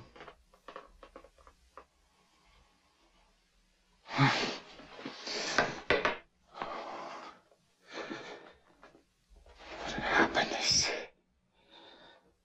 To think we'll meet again soon.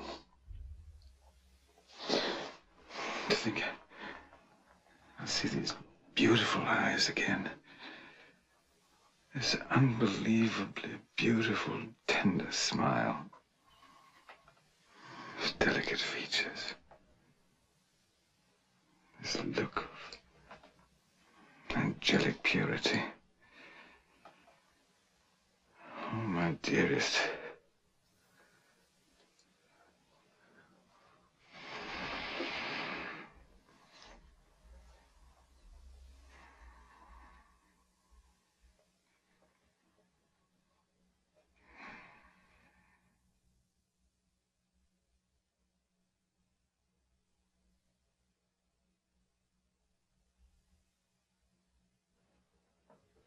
Konstantin!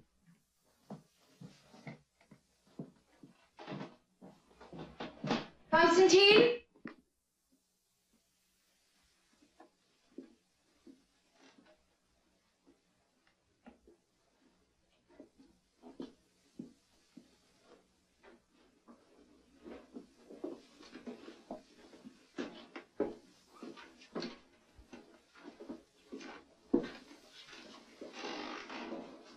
There's no one here.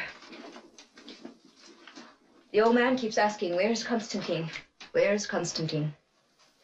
He can't live without him. He's afraid of being alone. Oh, dreadful weather. Second day running. There are waves on the lake. Huge waves. It's quite dark outside. That theatre in the garden ought to be pulled down. Stands there bare and ugly like a skeleton, curtain flapping in the wind. I was passing there last night, and I imagined I heard someone weeping inside. There you go again with your...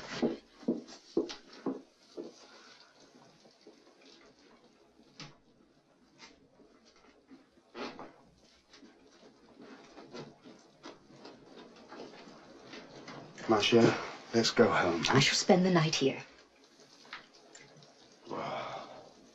Do come, Masha. I'm sure our baby must be hungry. Nonsense. Matrona will feed him. But I can't help feeling sorry for him. It's 3 days that he's been without his mother. What a bore you've become. Before, at least, you used to philosophize a little, now and then. Now it's nothing but the home and the baby, the home and the baby. I can't get anything else out of you.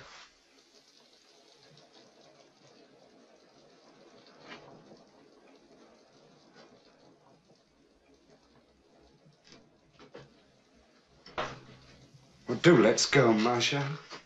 Can't you go alone? Oh, your father won't give me a horse. He will. Ask him. He'll give you one. Well, I'll try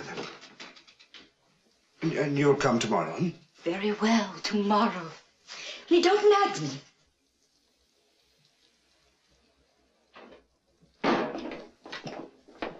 Ah.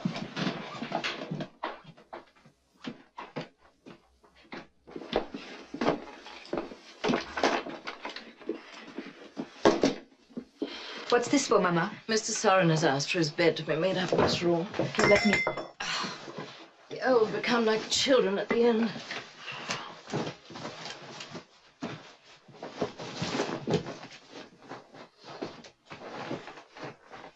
Well, I'll be going now. Gosh. Goodbye. Goodbye, Mother. What is it now? Oh, yes, Godspeed.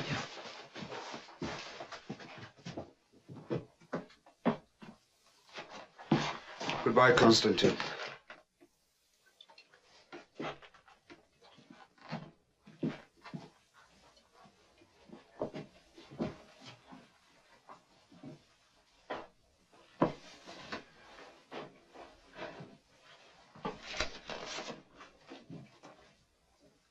No one ever dreamt you'd become a real writer, Kostya.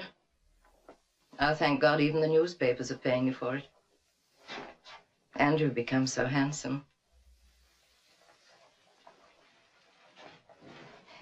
Dear good Kostya, be kinder to my Masha. Leave him alone, She's Mama. such a nice girl.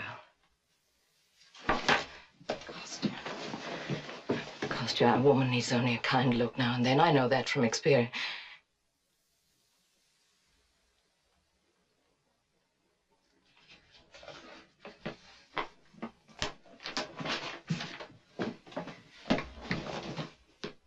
There.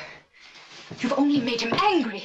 Why did you have to pester him? Aches for you, Mashenka. Quite unnecessarily, I you know. can't tell you how much I suffer for you. You see, I know everything. I understand so well. It's nonsense. Hopeless love only exists in novels. It's rubbish. It's wrong to let oneself go. To keep waiting and waiting for something, hoping the wind may change. Once love sneaks into your heart, all you have to do is clear it out. They promised to transfer my husband to another district, and as soon as we move there, I'll forget everything. I'll clear it out by the roots. Kostya's playing. It means his heart is restless.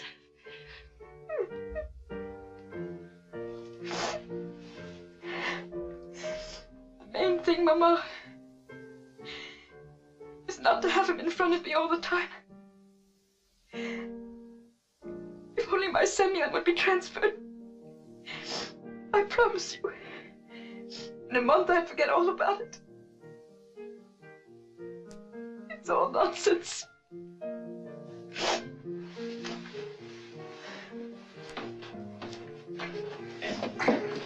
And I've got 6 people in the house now, and 40 pounds of flour. Cost 70 kopecks. Yeah, that's when you really go round in circles. Oh, it's all right for you to laugh. You've got money like leaves on a tree. I have. In 30 years' practice, my friend. A very hard practice indeed. And I didn't belong to myself either by day or by night. Right. I managed to save 2,000 rubles, and I spent all that recently on a holiday abroad. I have nothing. Nothing. No.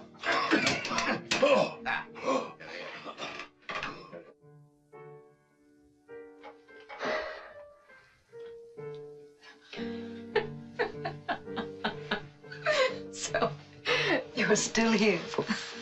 What can I do if they won't give me a horse? I wish I'd never laid eyes on you.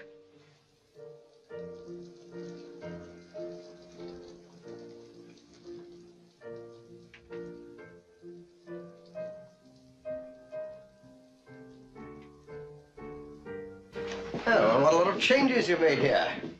The sitting room's been turned into a study. Constantine finds it more convenient to work here. The garden is quiet and he can go out there whenever he likes and think. Where's my sister? She went to the station to meet Trigorin. She'll be back in a minute. Oh, I must be dangerously ill if you found it necessary to send for her. What a strange thing. Here am I, dangerously ill, and nobody gives me any medicine. Well, what would you like? Valerian drops? Sodium tablets? Quinine? Here we go again, philosophizing. Oh, what a nuisance it all is to everybody. Is that bed made up for me? Yes, Piotr. Thank you. Floating down the midnight sky.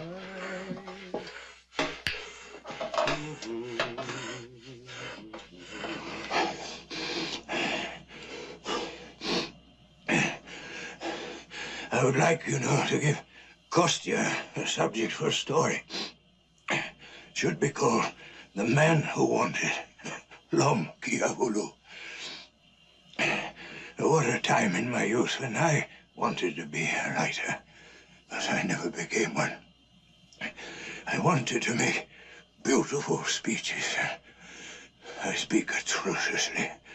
And this and that and so on and so forth, and you know what I mean. And sometimes when I try to explain what I mean, I break out into a cold sweat. I wanted to get married. I never did marry. All my life I wanted to live in town, and here I am, ending my life in the country. Wanted to become an active councillor of state, and became one. I never wanted that.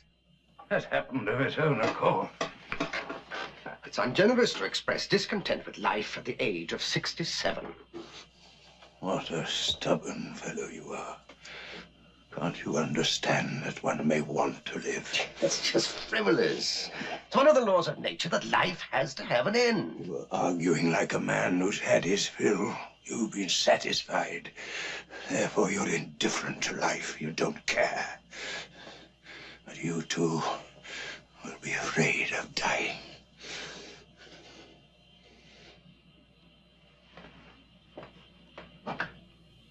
The fear of death is an animal fear.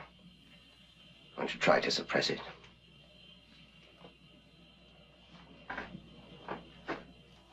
Only those who are afraid of their sins, believe in the life hereafter, can be consciously frightened of death. Now you, in the first place, are an atheist. Then what sins can you boast of? You've served for 30 years in the Ministry of Justice, that's all. For 33! Run Constantine's away. He wants to work. No, never mind.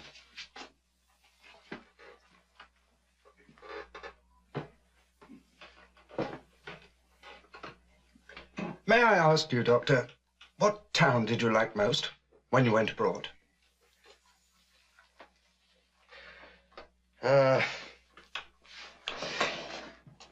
Genoa. Why Genoa? I love the crowds in the street there. When you walk out of your hotel in the evening, you find the whole street bustling and alive with people. You join the crowd and you wander aimlessly here and there along a broken line. You become part of it. Your mind merges with everyone else's. And you begin to believe, in fact, in the existence of one universal soul.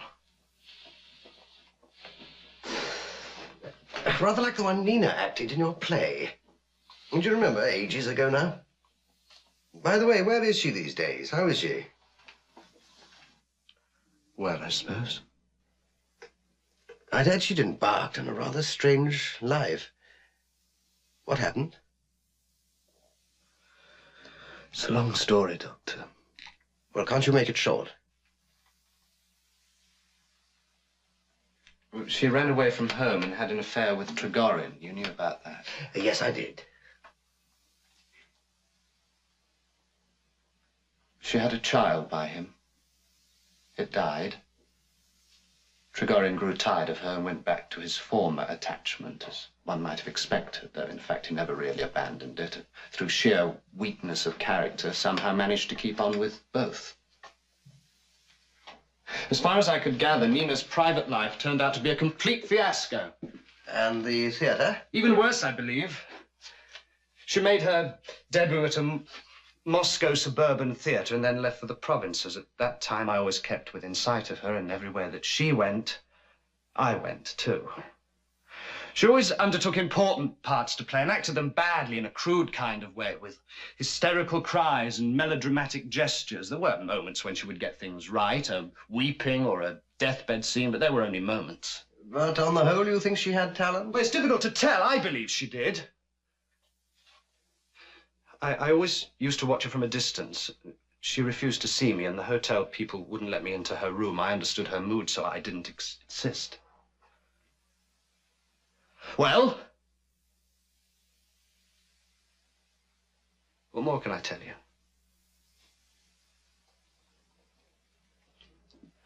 Afterwards, when I came home, I used to get letters from her. Intelligent, interesting, warm letters. She never complained, but I could feel that she was desperately unhappy. The nervous tension stared at you in every line that she wrote, and her imagination became slightly unbalanced. She used to sign her letters the Seagull. She's here now. What do you mean, here? Well, she's here in town. She's been here for about 5 days. I called at the house, and Marcia went too, but she won't see anyone. And Simeon says that he saw her in the field yesterday afternoon, about 3 miles from here. Yes, I saw her. She was walking towards the town. I went up to her and asked her when she would be coming to visit us. She said she would. No, she won't come. Her father and stepmother have closed their doors to her, and they've put watchmen everywhere with orders not to allow her anywhere near the house.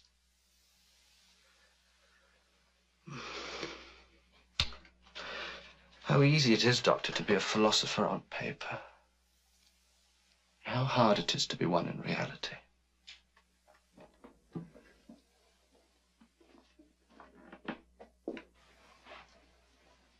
She was a charming girl. What did you say? I said she was a charming girl. Active state councillor Sorin himself was in love with her for a time. Well done, Jew and you. There we are, dear lady. I believe they've arrived from the station. We are all growing older, weary of the storms of life, but you remain always young, dear lady. A pretty bright ribbon, so gracious, so alive. Evil eye on me again, you boring man.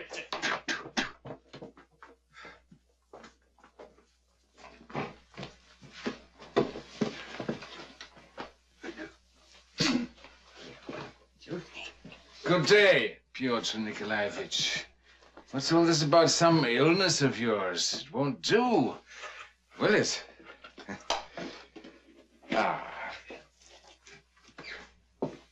Masha. So you recognize me? Married? A long time. Happy?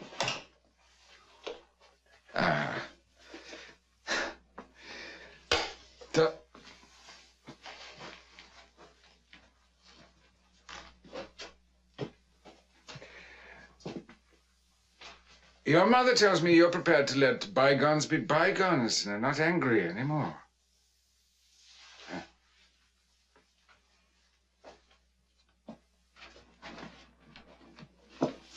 And Boris has bought you a magazine with your new story in it. Well, thank you, that's very kind of you. All your admirers send you greetings. You've aroused great interest in Petersburg and in Moscow. I'm being asked questions about you all the time. What do you like? Are you dark or fair? How old are you? For some reason, people seem to think that you're no longer young. Nobody knows your real name because you write under a pseudonym. You're a mystery, like the man in the iron mask. Are you staying long? No, I intend to return to Moscow tomorrow. I have to. I'm in a hurry to finish a novel, and I've promised something to a magazine. You know, it's the old story, over again. It's not very welcoming weather, vicious wind. As soon as it dies down a bit, I shall go down to the lake to fish. Besides, I want to go around the garden to look at that spot. You remember where your play was performed? I've had an idea in the back of my mind, and I want to refresh my memory by looking at the place again.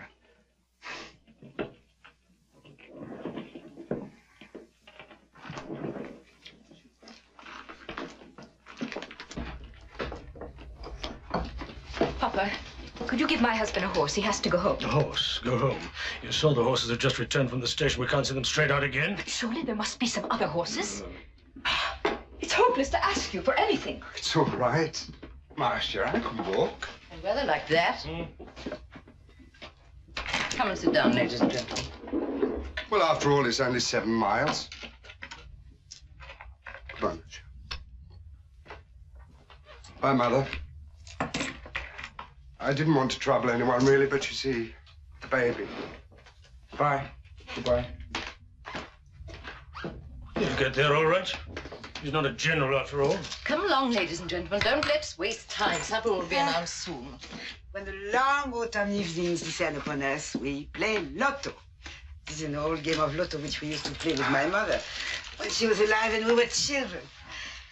Let's have a game before supper. It's a dull game, but if you get used to it, it's not too bad.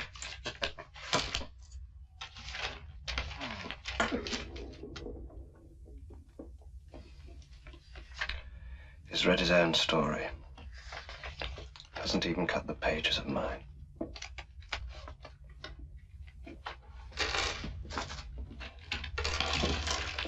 Not playing, Kostya. I'm sorry, I don't feel like it.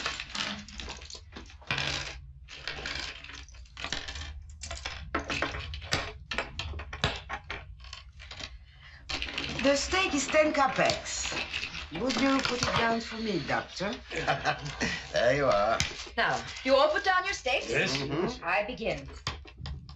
22. Yes. 3? You know Yes. that. 3 down. 8. 8. No. 81. 10. No, not so 10. quick. Oh, what a welcome I had in Kharkov, my friends. My head is still going round. 34. The students organized a real demonstration. 3 baskets of flowers, 2 bouquets, and this. Yes, that really is something. 50? 50. I wore a beautiful dress. Whatever else you may say about me, I'm very clever at choosing my clothes. Kostya's playing. He's upset, poor boy. The papers criticize him a lot. 77. Pays me attention to the papers. He's unlucky. He never seems able to hit the right note. There's something strange about his writing, something lacking. Sometimes seems even a little hysterical. There are no real characters. 11.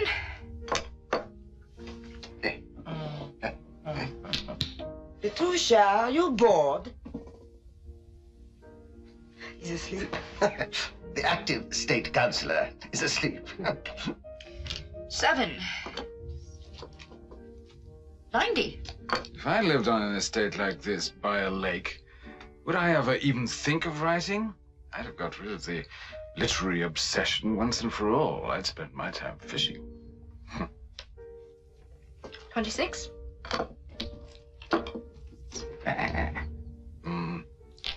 To catch a chub or a perch, what more can you want? I myself have great faith in Konstantin. And he's got something quite special. Yes, I'm convinced of it. He thinks in pictures. His stories are vivid, full of color. They move me deeply. Oh, it's just such a pity that he has no definite goal. He makes an impression, nothing more. And one can't go far on just an impression. Irina Nikolaevna, are you pleased that your son is a writer? Could you believe it? I've never yet read anything of his. I've no time. 26. Boris Alexeyevich, you know we're still keeping that thing of yours. What thing? Well, Konstantin killed a seagull one day. You asked me to have it stuffed for you. I don't remember. Hmm? No, I'm afraid I don't. 60. Yes. 1.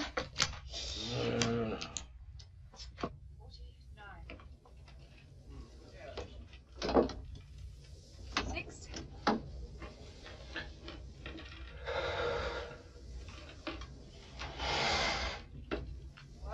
How dark it is. I don't know why I feel so anxious. So restless. Kostya, shut the door. It's such a draft. 88. I've won. Bravo. Oh, that man is lucky in everything he does. Now, let's go and have something to eat. Our celebrity hasn't eaten at all. We'll continue after supper. Constantine, now leave your manuscripts and come and eat. No, Mama, I'm not hungry. Well, as you will. Patricia! Supper time. Now I'll tell you how they cheered me in Kaka. Oh, I'd love to hear that.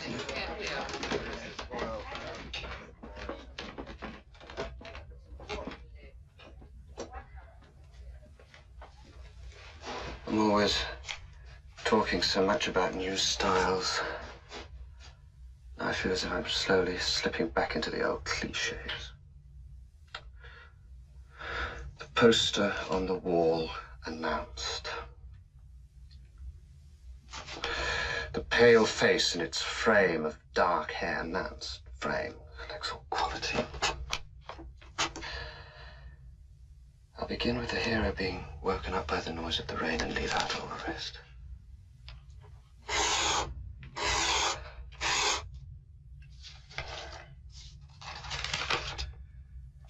The description of the moonlit night is long and far too precious.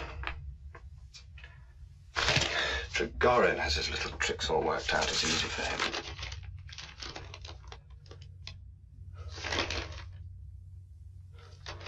He makes the neck of the broken bottle shine on the sluice gates. With the dark shadow of the mill wheel, he has his moonlit night all neat and ready. While I have flickering lights, the soft sparkle of the stars, the faraway sound of a piano dying away into the fragrant air. It's painful. Yes. I become more and more convinced that the whole thing isn't a matter of old or new styles. But a man writes without thinking about style. He writes because the words flow freely from his heart.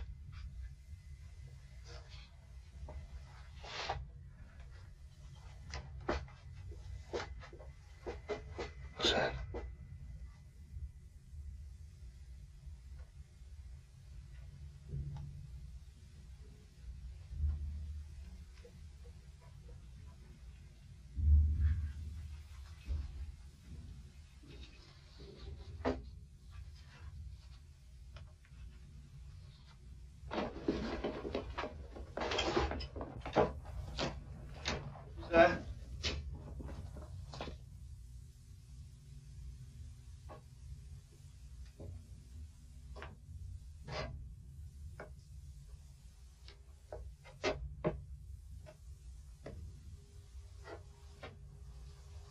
Nina?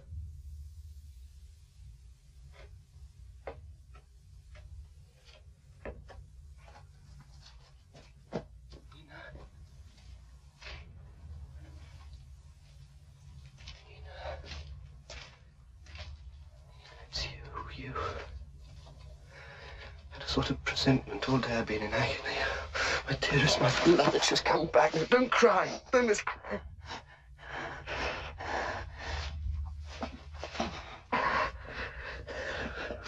Let me look at you.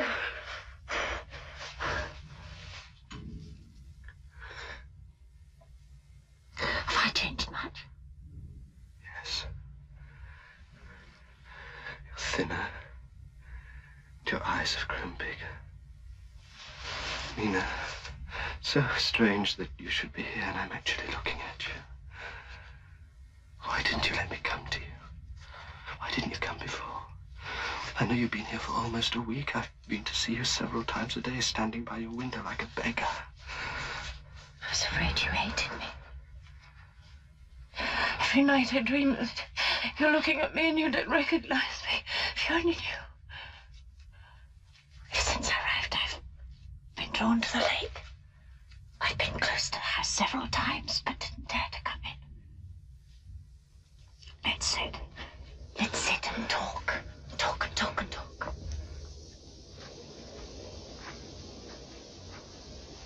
Do you hear the wind? There's a passage in Turgenev. Happy the man on such a night who has warmth and shelter. I'm a seagull.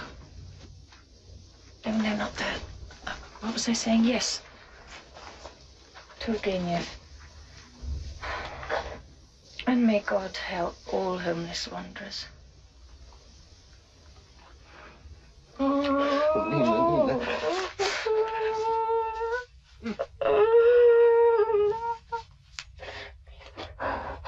Yes, Sophie. It makes me feel better. I haven't cried for 2 years now. Late last night I came to the stage to see if it was still standing, and it still here is. Nothing's changed. And I cried for the first time in 2 years, and I felt relieved. My heart felt lighter. You see, I'm not crying anymore. So you're a writer now. You're a writer.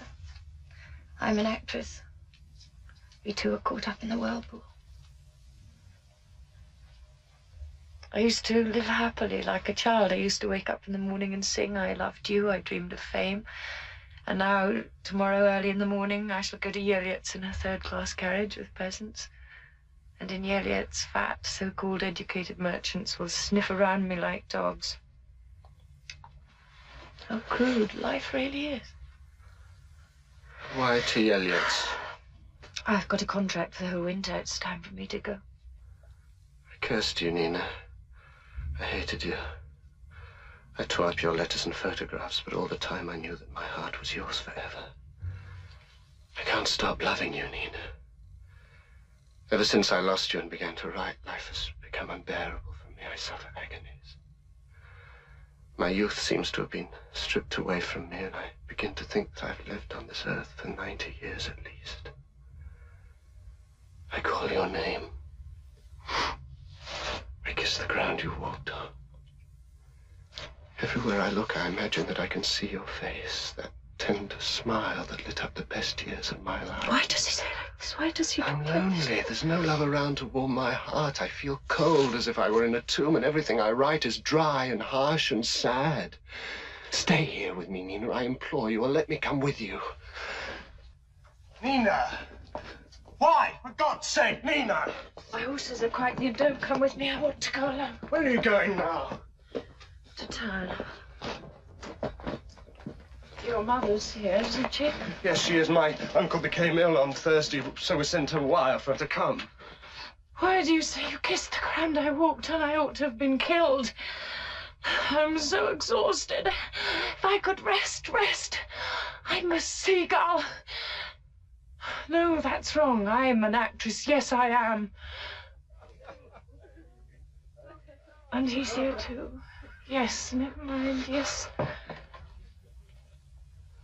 He didn't believe I could act. He kept laughing at my dreams, and little by little I too lost faith and courage. And then all the anxieties of love, of jealousy, my constant fear for the baby. I became so mean, so contemptible. I acted stupidly. I didn't know what to do with my hands. I stood on the stage like an idiot. I couldn't control my voice. You don't know the agony of it when you feel your work is beneath contempt. I'm a seagull. No, not that. You remember you shot a seagull. A man comes along by chance, sees her, and having nothing better to do, destroys her, a subject for a short story. No, not that. What was I saying? I was talking about the acting. I'm not like that anymore. I'm a real actress now.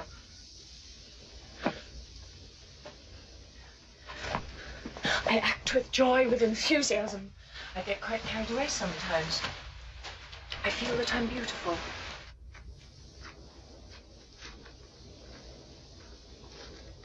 And now, while I've been here, I've been walking every day, walking and thinking. And I feel myself growing stronger every day. I know now, Kostya, that in our work, it doesn't matter whether we act or write. The main thing is not fame, nor anything spectacular and all that I dreamed of.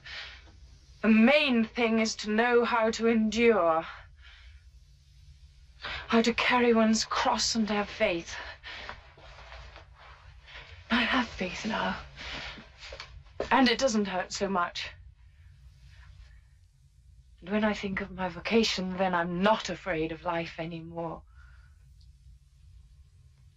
You found your way. You know where you're going. I'm still wandering in a world of dreams and images, without knowing what it's all about or whether I have anything to offer. I have no faith. I don't know what my vocation is. Shh. Goodbye, I'm going. When I become a great actress, you'll come and see me, you promise? But now it's late. I can hardly stand on my feet. I'm so tired and I'm hungry. Stay here. I'll give you some supper. No. No, Golan, don't come with me. My carriage is quite close. So she brought him with her. Well, never mind. When you see Tricorin, don't tell him anything. I love him. I love him. I love him even more than before. A subject for a short story. I love him passionately, desperately. How lovely it was in the old days, Costa, do you remember? What a warm, clear, pure, sweet life it was. What emotions we felt, what beautiful emotions, like graceful, tender flowers. Do you remember? Then, lions, eagles, partridges, antlered deer, geese, spiders, silent fish living in deep water, starfish, and those you cannot see with the naked eye. In short, every living thing, having completed its mournful cycle, is faded out. It is now thousands of centuries that this earth carries no living being, and this poor moon lights its beacon in vain. The cranes do not wake up crying in the meadows, and no beetles are heard among the lime trees.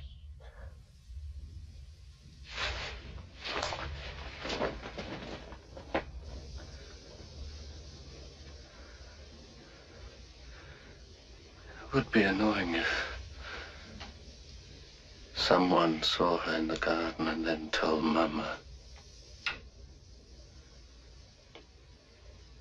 It would upset Mama.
and the beer here on the table for Mr. Trigori. We shall drink and play. Let's sit, please. And bring the tea at the same time. This is the thing I spoke to you about. You ordered it.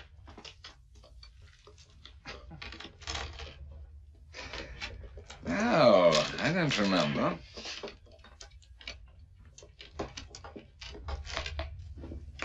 No, I don't remember.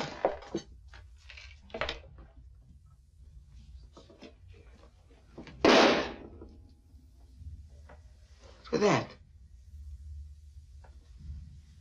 Nothing, probably. A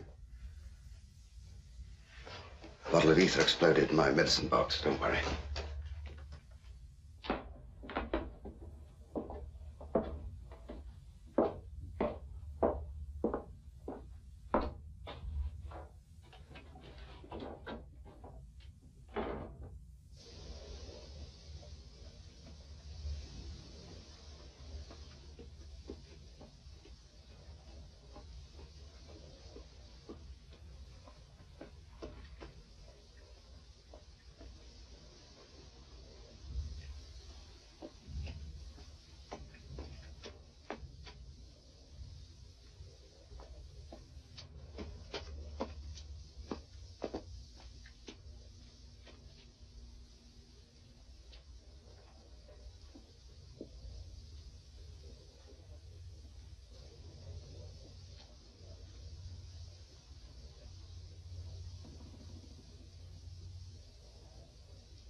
Oh, that did frighten me. It reminded me of... Suddenly, everything went dark in front of my eyes.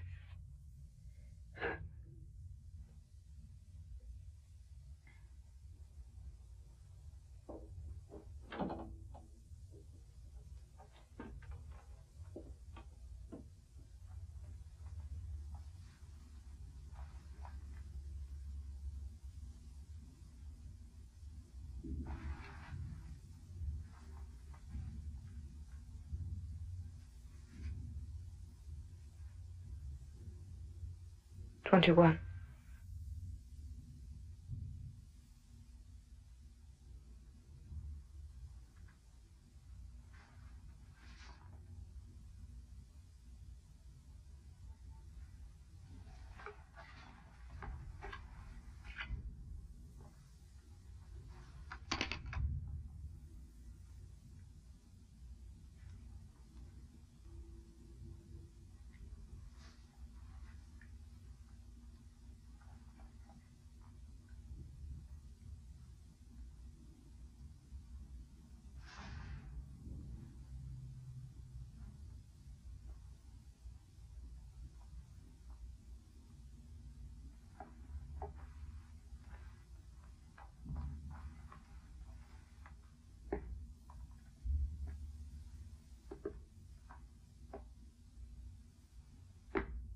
$17.